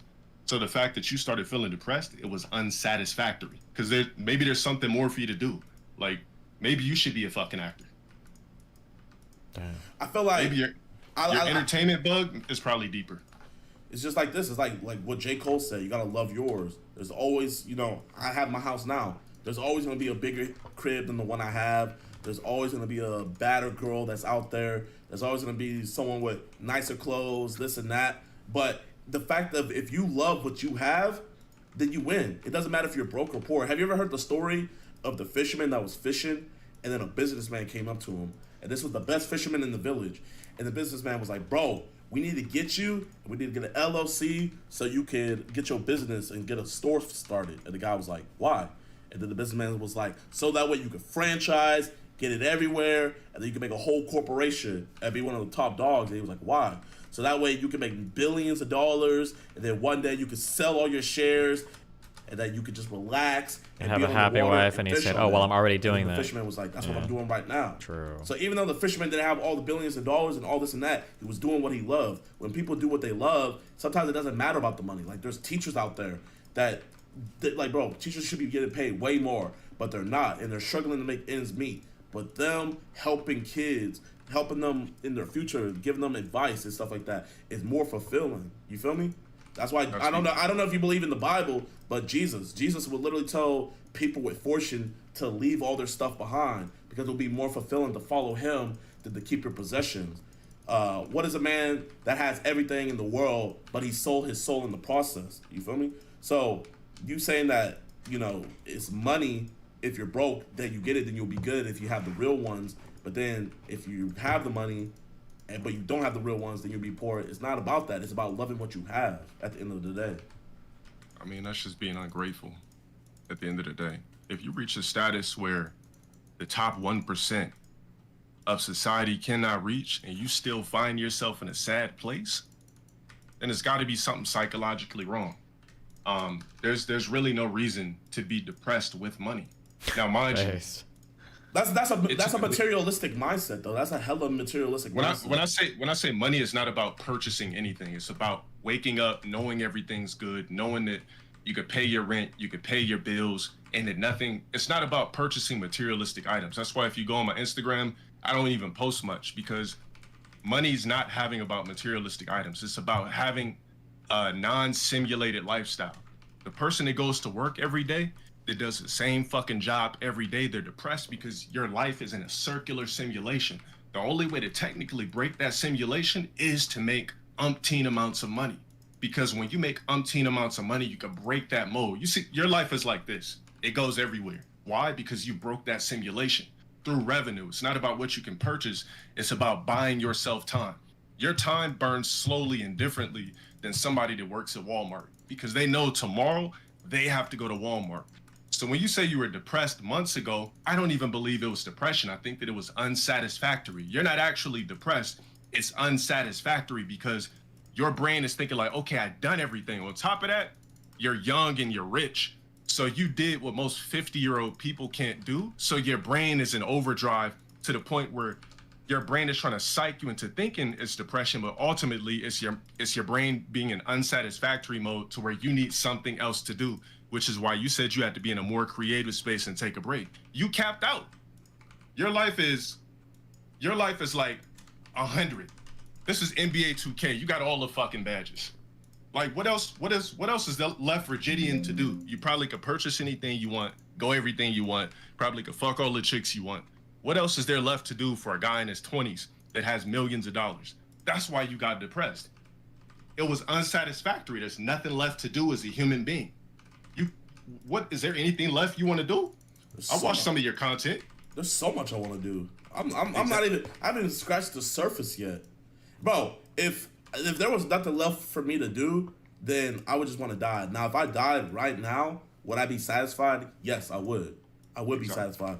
But there's so much more that I want to do, and that's why I keep on moving forward. Bro, that's why I feel like that's the thing. It's like you see Kevin Hart and people like that. I used to think this all the time. Why the fuck is Kevin Hart worth $200 million, but this nigga's still doing 15 movies a year, 30 commercials, going on tour, this and that? It's more than money, bro. They love what they do. It's about loving the craft. There's this dude on TikTok. He's like a 40-year-old dude, and he works at McDonald's. But he literally says in his videos he loves his job. Like, he loves it. And, bro, who the fuck are we to be like, nah, that nigga's depressed. He's just coping. Fuck no. He loves what he does. The fact is, you just have to love whatever you do. And the sad thing is, not everybody can find what they love to do. So there might be a person working at a Walmart where it's like, fuck, I hate my life. Then you might have another person who's like, damn, I love my life. That's all it is you just have to love what you do. Not loving what you do, I mean, you're not supposed to do it in the first fucking place. See, me, I made the mistake of telling people that I used to work this shit job, right? Goodwill. I was still trying to do YouTube, but I was fucking working at Goodwill. And everybody in the fucking customers, everybody be like, why the fuck do you work here? You're better than this and that. Why do you work here? I'm cleaning toilets at the end of the night. But I was unsatisfactory is the word I like to use. And I don't use the word depression because it solves nothing. If I tell you I'm depressed right now, it solves nothing. I still got to wake up and be me tomorrow. I still got to get money. I still got to figure out how to make it in this life. But it was unsatisfactory. That's what I'm saying. Some people are just meant, it's as fucked up as it sounds, some people are just meant to fucking work at Walmart. Because if you accept that reality, then that's you. You're meant to be a 10-year manager at Walmart. There's people that back when I worked at Walmart, if I go in there right now, they're still fucking working there. They're like, oh man. I feel like this is the problem. I feel like it's people like you, they give out that energy that it's a illness to be average. Like, it's like, It's fuck. not No, but no. But you're giving It's off an that illness for me. Okay, It's for you. It's an But illness for you me. putting that out there, especially to your viewers and your audience, bro. Yeah. Not everybody can be quote unquote special. It just is what it is. But that's the problem. Is when we perpetuate. Oh, yo, you average? Oh, nigga, damn, you work at Walmart? Fuck. That's not what I'm damn, saying. I couldn't be you. I'm just saying that's how people think. That's how people think, and that's the problem. That's the reason why people are complaining is because other people are looking down on them. You have all these niggas on fucking social media flexing their Rolexes and their yachts and stuff like that. That's why I feel like this day and age is so depressed. Back in the 60s, niggas were... Okay. You might actually listen to this tomorrow. It seems it's kind of interesting.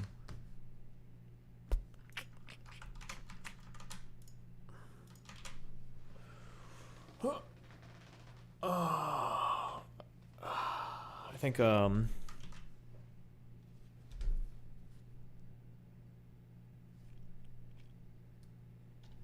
I typed you out an email with programming, including bridge blocks when you're traveling, a designer and limited equipment access for you, that would be a waste of time. Oh, would that be a waste of time? I understand you like strength, but a lot of good programming fixing. Yeah, sure, Jacko. If you can give me good exercises that let me pick things up or squat with dumbbells, that's really all I need, because I can do everything else while I'm traveling.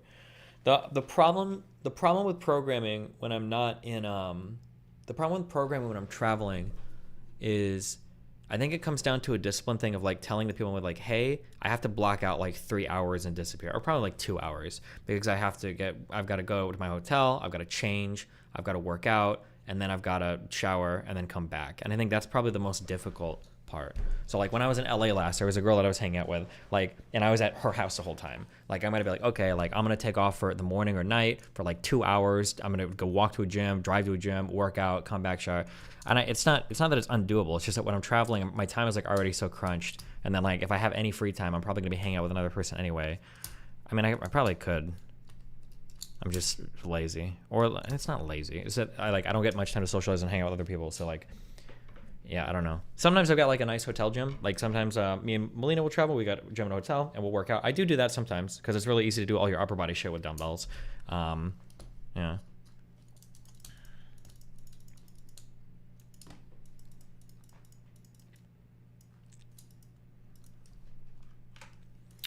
Lift the girl you're having sex with for workout. Well, I only fuck girls nowadays that weigh under 110 pounds, so I can't use them for any of my lifts. I got them. 100%. If you don't have blocks built in that you can transition when you follow train and don't check the box doing right, it's super easy to follow behind a spiral. But if you write in stuff like when it's stabbed, it'll probably help you. The big meme is don't let perfection be the enemy of good. No, yeah, you're probably right. Getting any workout is better than none. That's probably true.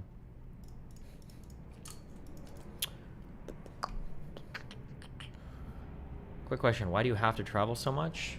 I'm pretty sure this year has been, I think I said I would only travel this year for big events. I'm pretty sure this year has been the most productive year so far in my life for travel stuff. Like, bar none. I don't even think it's been close.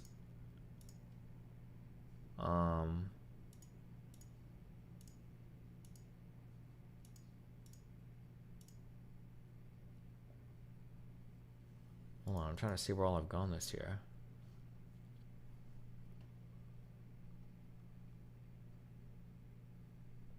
In New York City, Melina wanted to see the Louis C.K. show. That was really good because I got an actual set of professional pictures, so that was fun in January.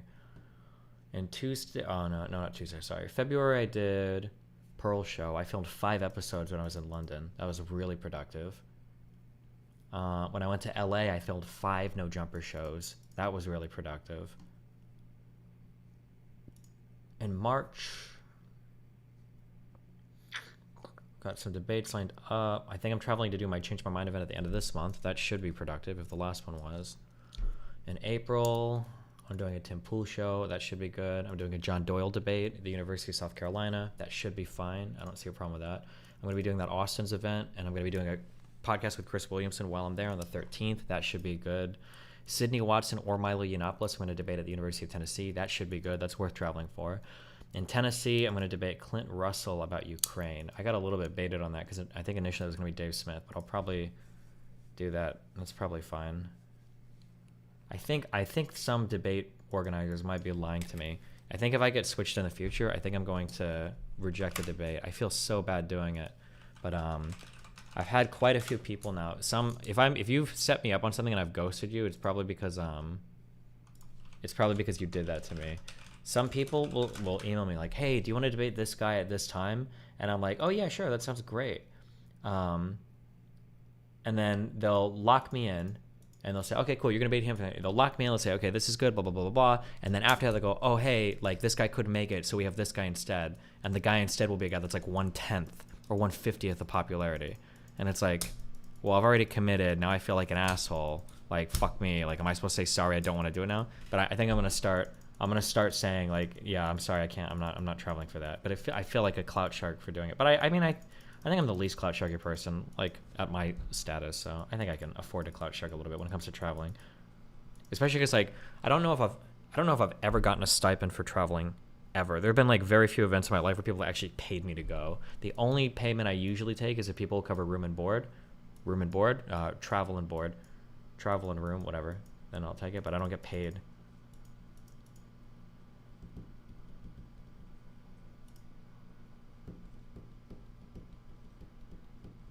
Can you say the thing to it? Yeah.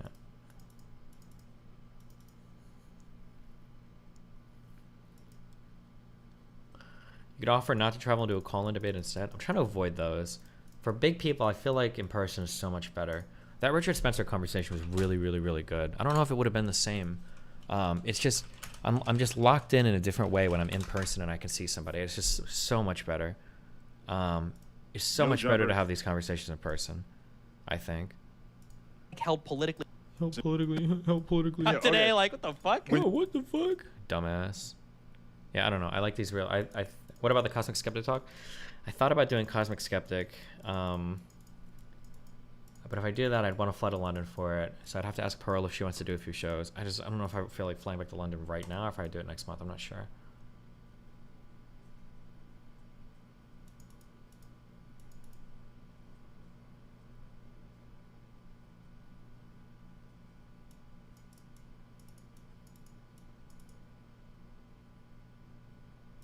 Have you ever heard of traveling gym platforms? I don't. I'm good. Thank you.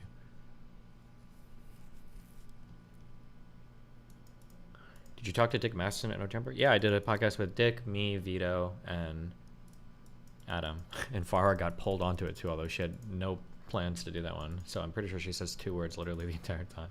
She got fucked so hard on that whole No Jumper shit. I feel so bad for her.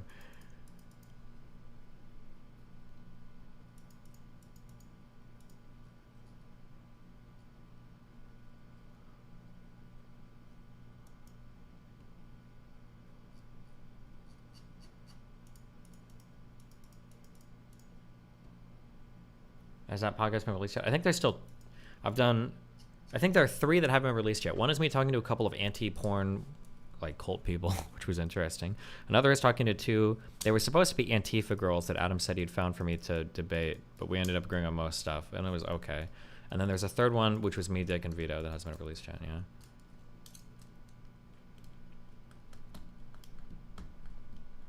Am I still doing the show rate? Yeah, but I think Fresh and Fit keep traveling, so it keeps getting bumped back. So we're trying to settle on a day for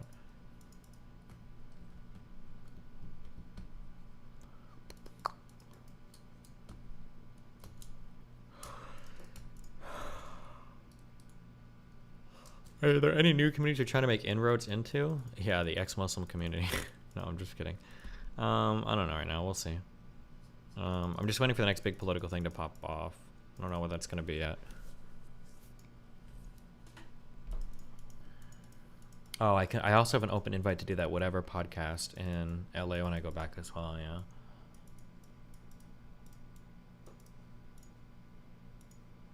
Can I join call? What does Kelly want?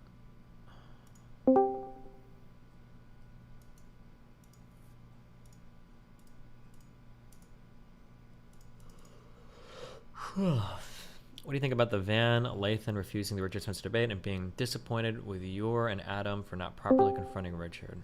Did they even watch the debate? Oh wait, somebody linked me somebody talking about this. Fuck, where was it on? Oh, I think Kelly. Oh shit, who was this guy? Oh, are you good? Me? Yes. I didn't know if you were busy. Oh, I'm always good. Oh, this. 2 hours. Maybe I'll watch this tomorrow. We might go over this January 6th video too. I hate that every time like a new itty bitty piece of thing comes out, conservatives think it's totally flipped the narrative. So there's like a video of a cop with the fucking bullheaded guy. And they're like, oh my god, all of January 6th is fake. Like okay. Okay, I'll be right back. You can talk to my audience if you want. 1 sec. Or not gonna say about. Be right back. Okay.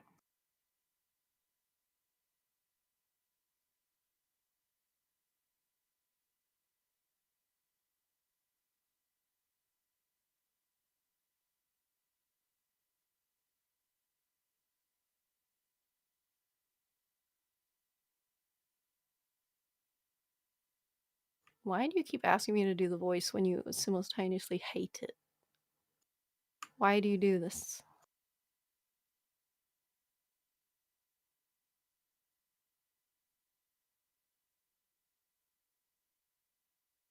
Also, which voice? I have like 12.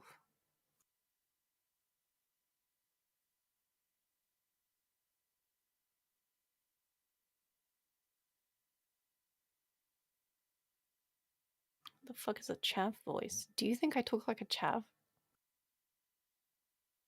I mean, I could do, but still.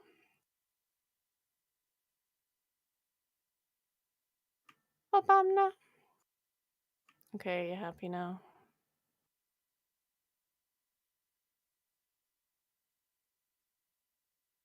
Jesus fucking Christ.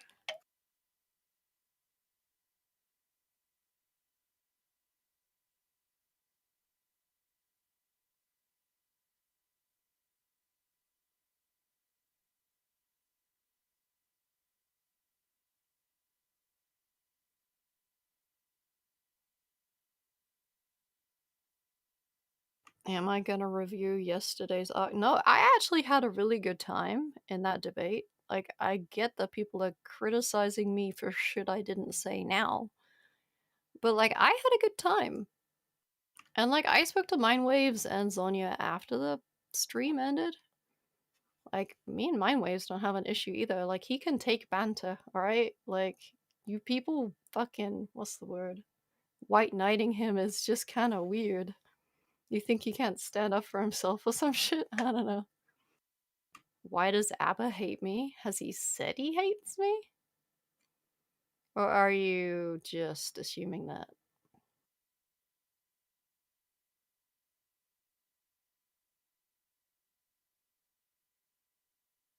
Also, why would you hate some people on the internet that you barely know? That's kind of weird.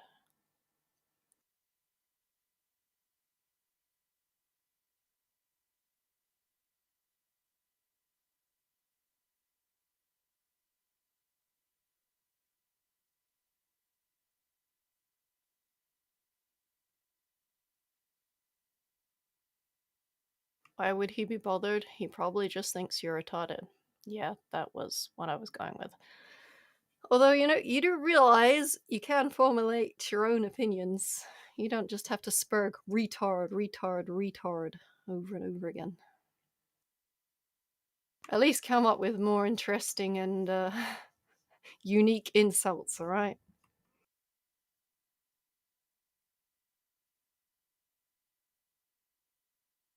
Sorry, I'm asking too much, I know.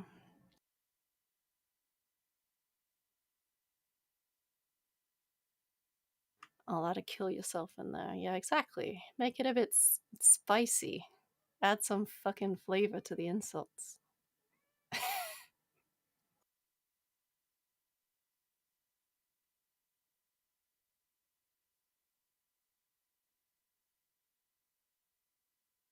Maybe come up with unique and interesting takes. Well, if my takes weren't interesting and unique, you wouldn't have anything to argue against. Would you prefer that I just go on stream and just bootlick Destiny and agree with him on everything?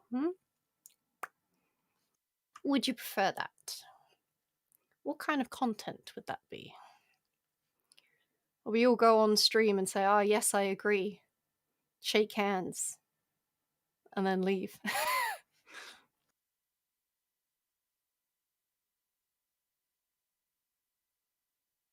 You are vapid and add nothing.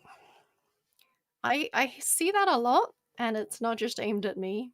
When people are mad, they say, you add nothing. Well, I give a differing point of view, right? Like every fucking body else does on here when they're in a debate and they disagree. That's the fucking point.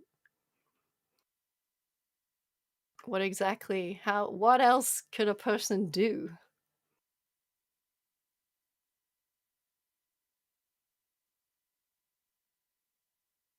I don't like what you say, so therefore you add nothing. Weird. You know, it's alright to dislike people without having to try and justify it. I don't like me either. Join the fucking club.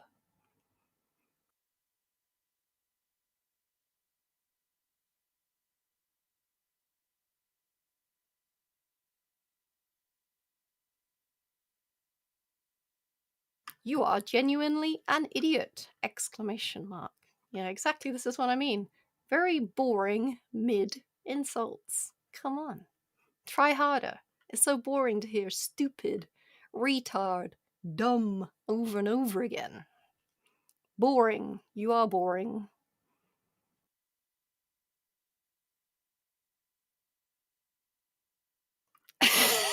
You have dog shit taste in peanut butter. Alright, I don't agree. I will not accept the peanut butter slander, alright?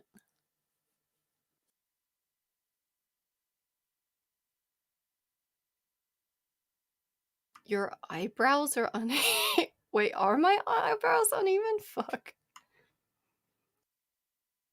That is possible, actually.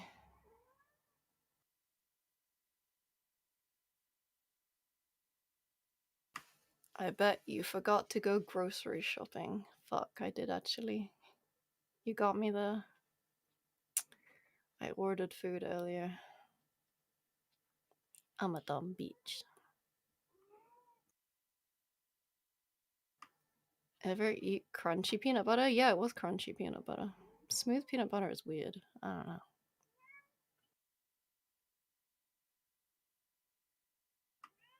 I cannot. Okay, so like I was eating it from a knife because I just put some on toast, but then I ran out of bread, but the knife was already dirty. Like, why would I make another implement dirty if the knife's already dirty? Oh, that's just one more thing I have to wash. Pardon me. Wait, I burped and then forethought came and left.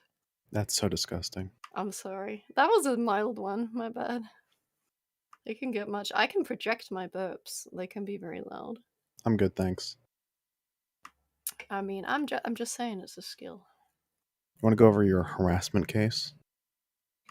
Yeah, so just for the record, I'm not saying that the majority of stuff that was on Reddit was harassment, but what was on Reddit led to harassment. Also, okay, can you give me an example of what you're talking about? There are autists that are going around sharing the same shit how I lied about the allegations I made against my ex. I don't know about the allegations about your ex. They're both public posts. It's fine to post about it, in my opinion. I went over it with Destiny a year ago. If people keep posting it, okay, yeah, that's fine. But can you not understand if people are constantly sending me messages, whether it's in chat, on Reddit, I've had tweets, I've had to ban people from places. It's okay, what are not what's going on enjoyable. I'm talking to Forethought about how people keep posting about the allegations they made against my ex, even though we went over it on stream a year ago. And it's just like reached peak autism levels because of yesterday. Wow. Okay, so you think people shouldn't be allowed to post Henry G. They shouldn't be allowed to post about your twit longer or Henry G's twit longer in the subreddit. They are posting it over and over and over again to everything. Have you not? Have you? I've seen it twice. It has been more than twice. Okay, so yes, no. Do you not understand when people keep doing something over and over again to a certain point, it can be a problem? If it was one time, do you think I would be bothered? Do you? Oh, I'm gonna kill myself. Okay. No, that was a valid question, Forethought. Do you think No, it's it's a not. problem? These you were making public allegations. He responded publicly. I think it's totally fine for anyone to post that anywhere they want in the Destiny subreddit, in the Destiny universe. So you So think it's valid to add to every single thread when it has nothing to do with the thread? They just do it because it's me, like over and over again. there are tons of threads about you that don't have the Henry G stuff in it. This is specifically about you talking about rape. Okay, but this is I'm telling you, it's happened before. Yeah, And it's I people believe you. I bringing don't out see. chat, and it's pretty stressful to have to like deal with that, right? Just tell me you It's want it like banned. it's about trauma. Just tell me No, you want it banned. I'm bringing it up as a source of concern, but like if I say like I want people banned, it doesn't really solve the issue. Okay.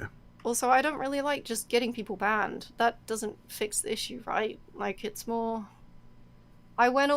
okay, so what I wanted to actually say, since I'm here, if people have questions about those allegations I made, I have been writing like a longer length statement. It's kind of stressful for me to do it, but I have Why would you additional do it? That sounds like the information little worst idea ever you could possibly do.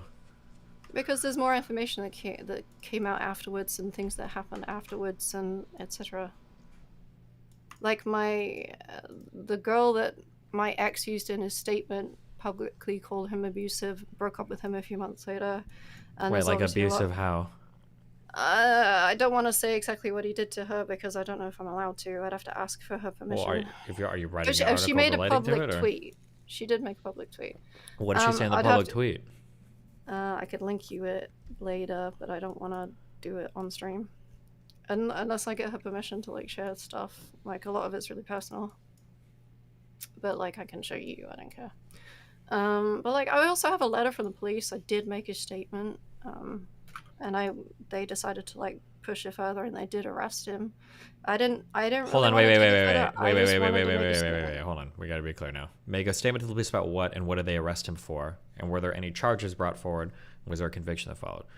No, obviously there wasn't a conviction. No, he was arrested. I actually am not sure why they arrested him over asking him to come in and give a statement.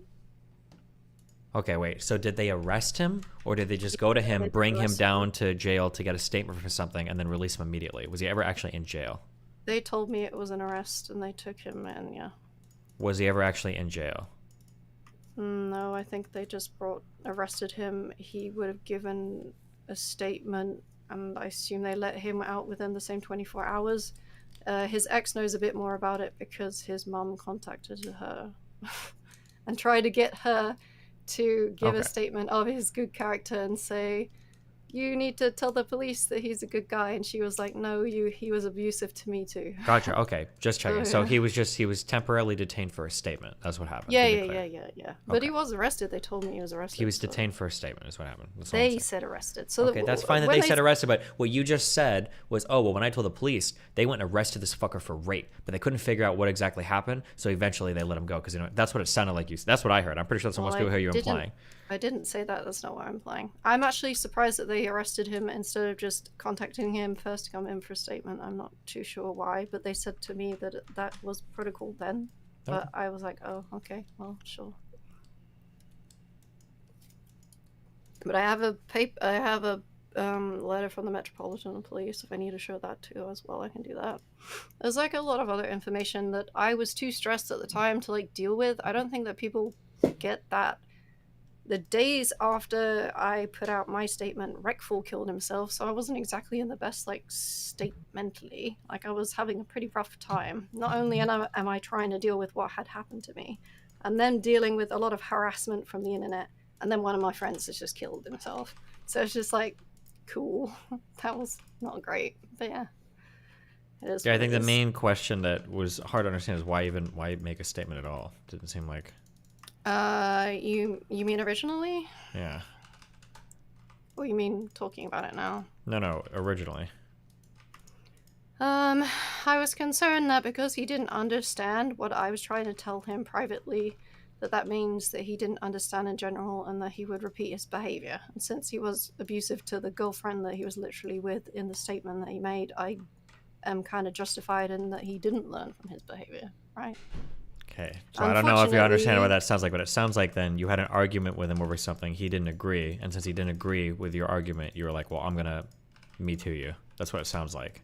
No, it's not the case. So, like, the screen cap that he used where I was... Sorry, I'm burping now because I had fizzy drink. So, like, the screen cap that he actually used in his statement was me trying to say that, trying to make him feel better by saying it wasn't rape, because he had proceeded to, like, scream at me a bunch on Discord and then sent me other messages. I was just like, I was trying to placate it, but I really wanted him to understand that what he did was, like, messed up, but he still just wouldn't even accept that much. And so my concern was, if he doesn't get why what he did was bad, he will repeat this behavior, and that was my concern. I feel like that's a lot of reasons why a lot of women say something, right? Because they just don't want other people to get hurt. I don't know. I mean, it sounds like you had an argument, you weren't happy with how the argument went. I mean, that's like what I'm getting from that. I don't think you've said anything to convince me differently, right? I had an argument, and I don't like how it went. Yeah, so it's like, well, fuck you, I'm gonna write a twit longer on you now. No, because didn't this follow you trying to go to his place and him not letting you in, and then eventually letting you in, and then you guys had a conversation after when you showed up, when he said he didn't want to talk to you anymore?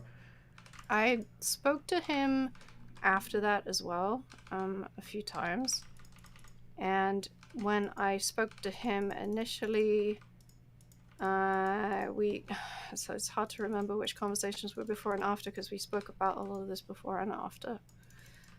But yeah, I mean, I did go to his place. That's not inherently evil in and of itself. He lied and said I tried to, like, break in, which is ridiculous, and not true. I literally went with a friend who can back up that claim that I did not do that. Like, well, so if you knock on the door, he says he doesn't want to talk to you. What happens after that? What was the next thing that happened? He didn't say that, though. He didn't say he didn't want to talk to me. What did he say? He was annoyed that I was there. And then I was stood outside. He called his now ex-girlfriend. Then after he had spoken to her and that she was going to come over, he then invited me in. So while you were standing out there, were you saying anything to him? Were you shouting at him? Or were you just standing there idly doing nothing? If there had been any type of violence and something obvious like this, my friend would have literally stepped in. He wouldn't have just, like, stood there out in the corridor. Like, if something bad was gonna happen, he would have, like, intervened. Huh. And obviously, like, his ex-girlfriend then came, like, 10 minutes later. If anything bad had happened, again, A, he wouldn't have invited me, and B, she would have noticed as well. Like, well, I don't know why you would or wouldn't have gotten invited. C, my friend would have intervened. I don't know what your friend is. Your friend might be somebody who is going to take your back literally no matter what happened, right? I mean, I'm just saying that they are there. Yeah, but they might be there just to support your version of events, and that might not be the most reliable. Okay, so my ex didn't actually know he was there. There is a corridor that's it's like a fire escape directly opposite his apartment. I did say when I was in the apartment, my friend is here, but he didn't know where my friend was in the building, or that he had, like, I guess, vision and hearing of where I was. So, like, he wasn't there particularly just to, like, protect me or anything, but he would have been able to see. But because, like, nothing happened, I didn't need to, like, say my friend was there. Like, it's just, I don't know. That being said, like, me going to his house is pretty relevant in the grand scheme of my fucking statement. Like, I mean, I think it's pretty relevant. That's a pretty big red flag to me. I think if somebody says they don't want to talk and somebody else shows up at somebody's house, I'm usually assuming something crazy is about to happen. That's usually my assumption. It's a pretty safe assumption. He never said to not go to his apartment. That wasn't a thing. Or that we can't talk. I wasn't blocked either. I'm guessing if he's ignoring you, you understand showing up as like an escalate. He wasn't ignoring you? So he was responding to you? Yeah, I wasn't blocked.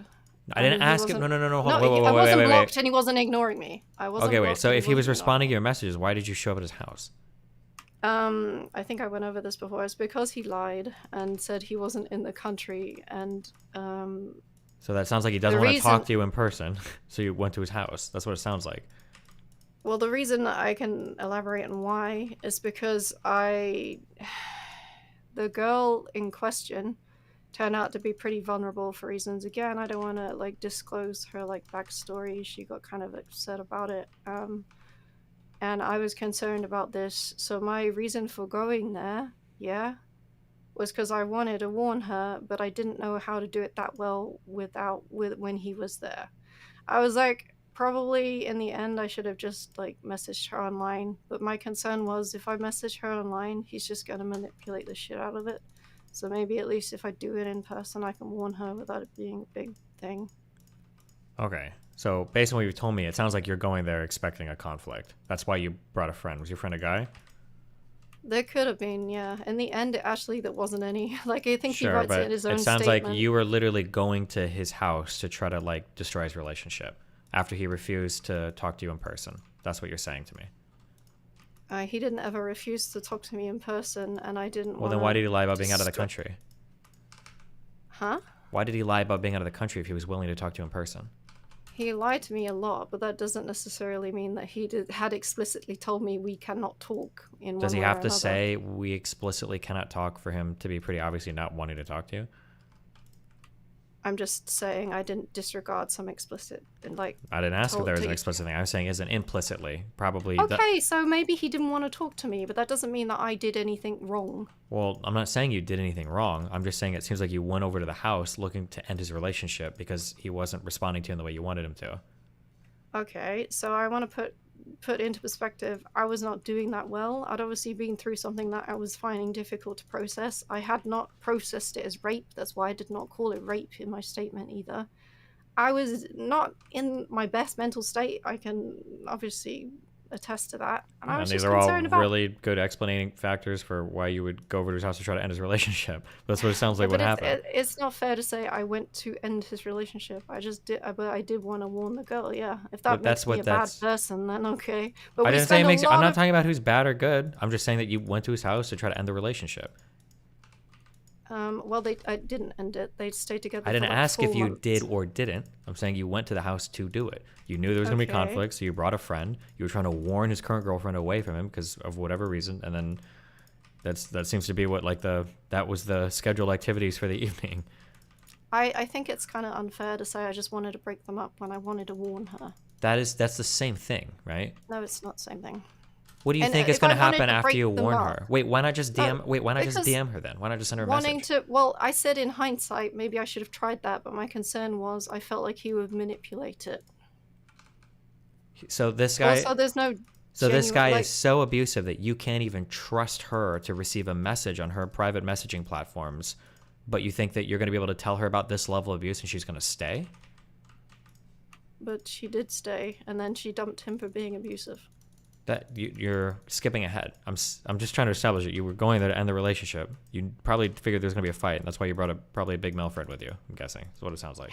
Again, I didn't go with the intention to end the relationship. I went with the intention to warn her. Okay. Most people aren't going to see a difference between those two things. I understand if most people don't see it that way, but my intention was that. Okay. And it's obviously, I don't like my intention being misrepresented. Like, it's already bad enough that people assume the worst of me in every possible scenario, that it sucks. But a lot of time has been spent ruminating on me going to his house versus the fact that he told a bunch of lies about having assaulted me. So, yeah, I kind of feel like that's kind of worse, but hey, I don't know. Are you saying that he lied then in his response statement to you? Yeah, he said I initiated sex. That never happened. He doesn't have proof of it, and I have a lot of messages where he's complaining that I never initiate sex with him. So Do you the have any fact that I messages in would've- relation to that particular evening, or? I have the messages from directly after, which was in my tweet, like hours after, where I said that I didn't want to have sex now. I wanted to wait. You ignored me, and now I'm sore and it hurts. It wasn't my period, which is indicating I was bleeding. Does that sound like someone that was like initiating sex? No. He did not argue with that, Did you ever, by the way. Did you ever post He his didn't messages? argue. Yeah, I did. It was literally the message that was in my tweet, my initial tweet with my statement. I can show you it if you want. Yeah, somebody linked that. He never argued against that, by the way, and he apologized. But apparently that just got like thrown out the fucking window because, oh, here's a screen cap of Kelly saying that she didn't think it was rape, removing all context to the rest of the conversation. It's like, why are we having a conversation where Kelly sounds like she's talking about rape? I was like, weird. Oh, they've just linked to Henry's thing. They haven't linked to my tweet. I can find it if you need.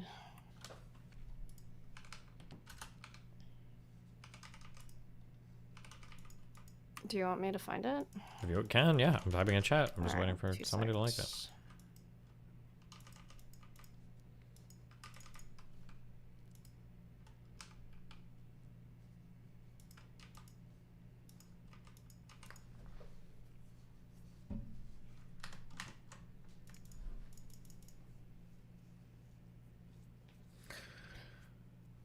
I also felt grumpy because I didn't sleep straight away due to being too high, and I was so sore because even though I asked to have sex later when it wore off, you ignored me, and it hurt.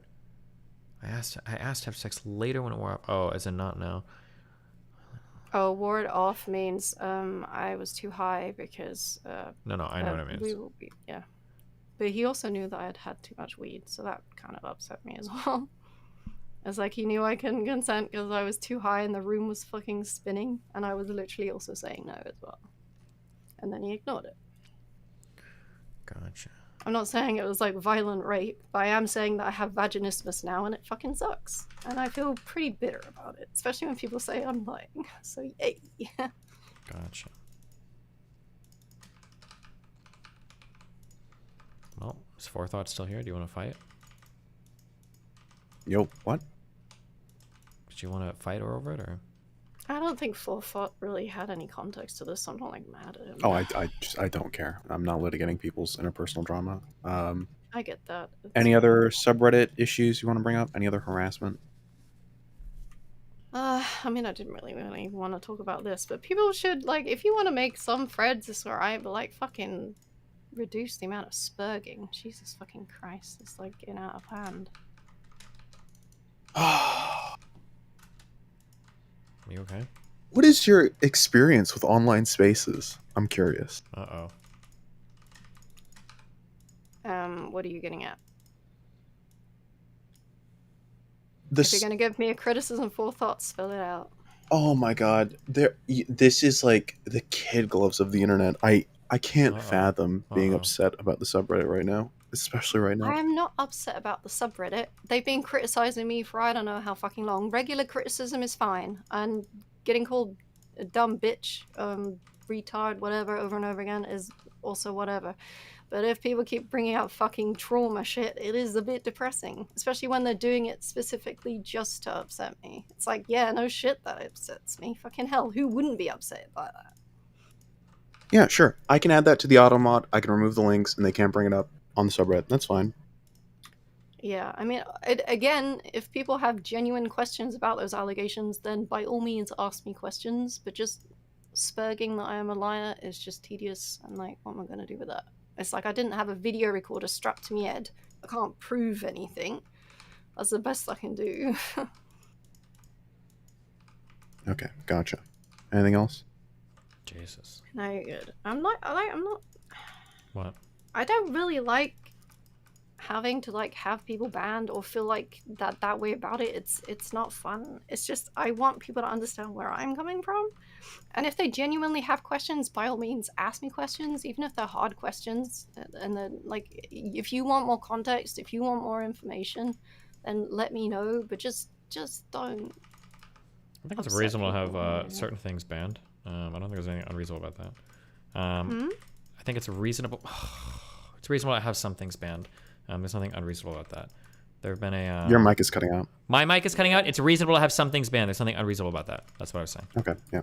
Okay. Yeah, I mean, I feel like the people that were doing it probably just...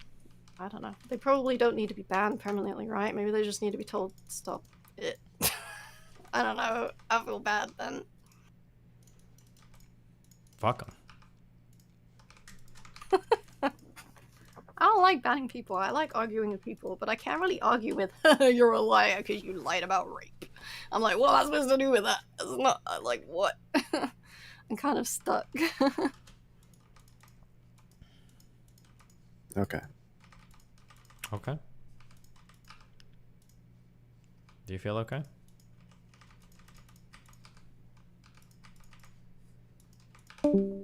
Wow.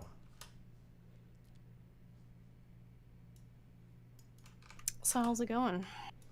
Well, I'm going okay. Just replaying this stupid fucking game because I died, so. Your mic is cutting out. What the hell? I feel fine just playing this dumbass fucking game because my last save got fucked and I couldn't win, so here I am. You know. Shit. By the way. Uh-oh. What would I tell? What would? Let me try that again. What would you think if I said that Joe actually thought I was right in that argument yesterday? Would you just call her a retard as well? No, I'd probably have to talk to Joe about it. Okay. Do you not believe me? Believe you about what? You don't believe me when I said that? No, I believe Joe probably said something along the lines of like, you know, I think there was probably a decent point that you were making in there that didn't get expressed properly, that I think I would agree with. She probably said something like that, is my guess. Hey, I just wanted to say that I thought you and Kate did really well on that panel last night. I thought you were making a really good point, even if they were not being acknowledged as so. I see that you're getting a lot of pushback. I think it's totally unwarranted, and I just wanted to let you know I'm 100% in your corner. Cute. Now what do you think? Actually, no, but like, could we all like have a little debate about it sometime? That'd be fun. Debate about what? I don't know. You don't know what you want to have a Oh, that topic? I feel like we've exhausted the fuck out of that topic at this point, no? To be fair, well, no, I get what you mean with that, but we could do like tangentially related topics. I would be like interested to talk to Joe again though. I mean, Joe, then ask Joe to talk. What am I? I did, but she said that she wasn't sure about engaging in related topics because she didn't think she would get very far with it. But maybe you could convince her. I don't know. It's up to her. I'm not gonna bully her into the conversation if she doesn't want to have it. I'll bully her. Just be like, yeah. Well, I think she knows that she always has like a place to like chat on my platform if she wants to. But if she feels like she doesn't want to have that conversation, then. Okay. Fair enough. But I think me and Joe literally had a conversation about this when it all popped off a while ago. I think we talked quite a bit about this, like last year. Yeah, somebody actually linked me a YouTube video. I haven't watched all of it, but I will do that. But I mean, people's views and opinions can obviously change. I don't think our views have over changed. time. Sorry, I was muting myself while I was burping. Okay. Sorry. But I mean, people's, well, evolve time. That doesn't mean that she doesn't believe the things that she said last year or whatever as well. I don't know. It'd be interesting to see. Huh.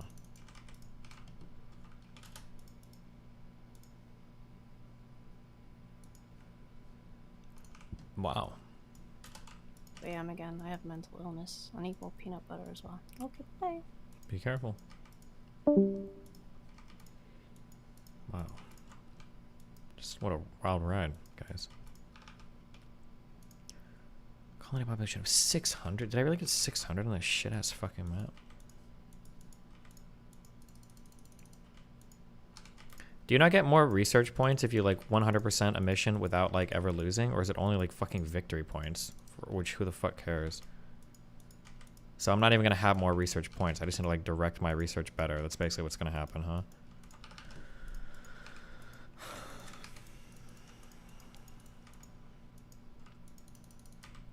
It's just the victory points? Oh, fuck me.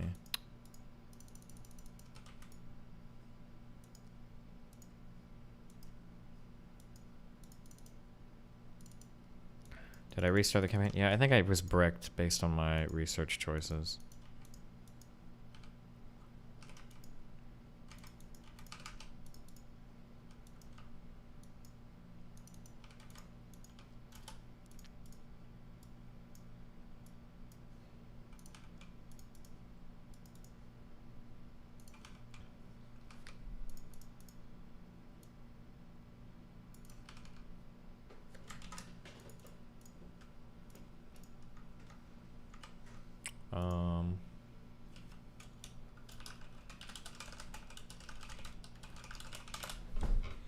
Focusing on this one research-wise, I guess I have to get to the Tesla tower things, right?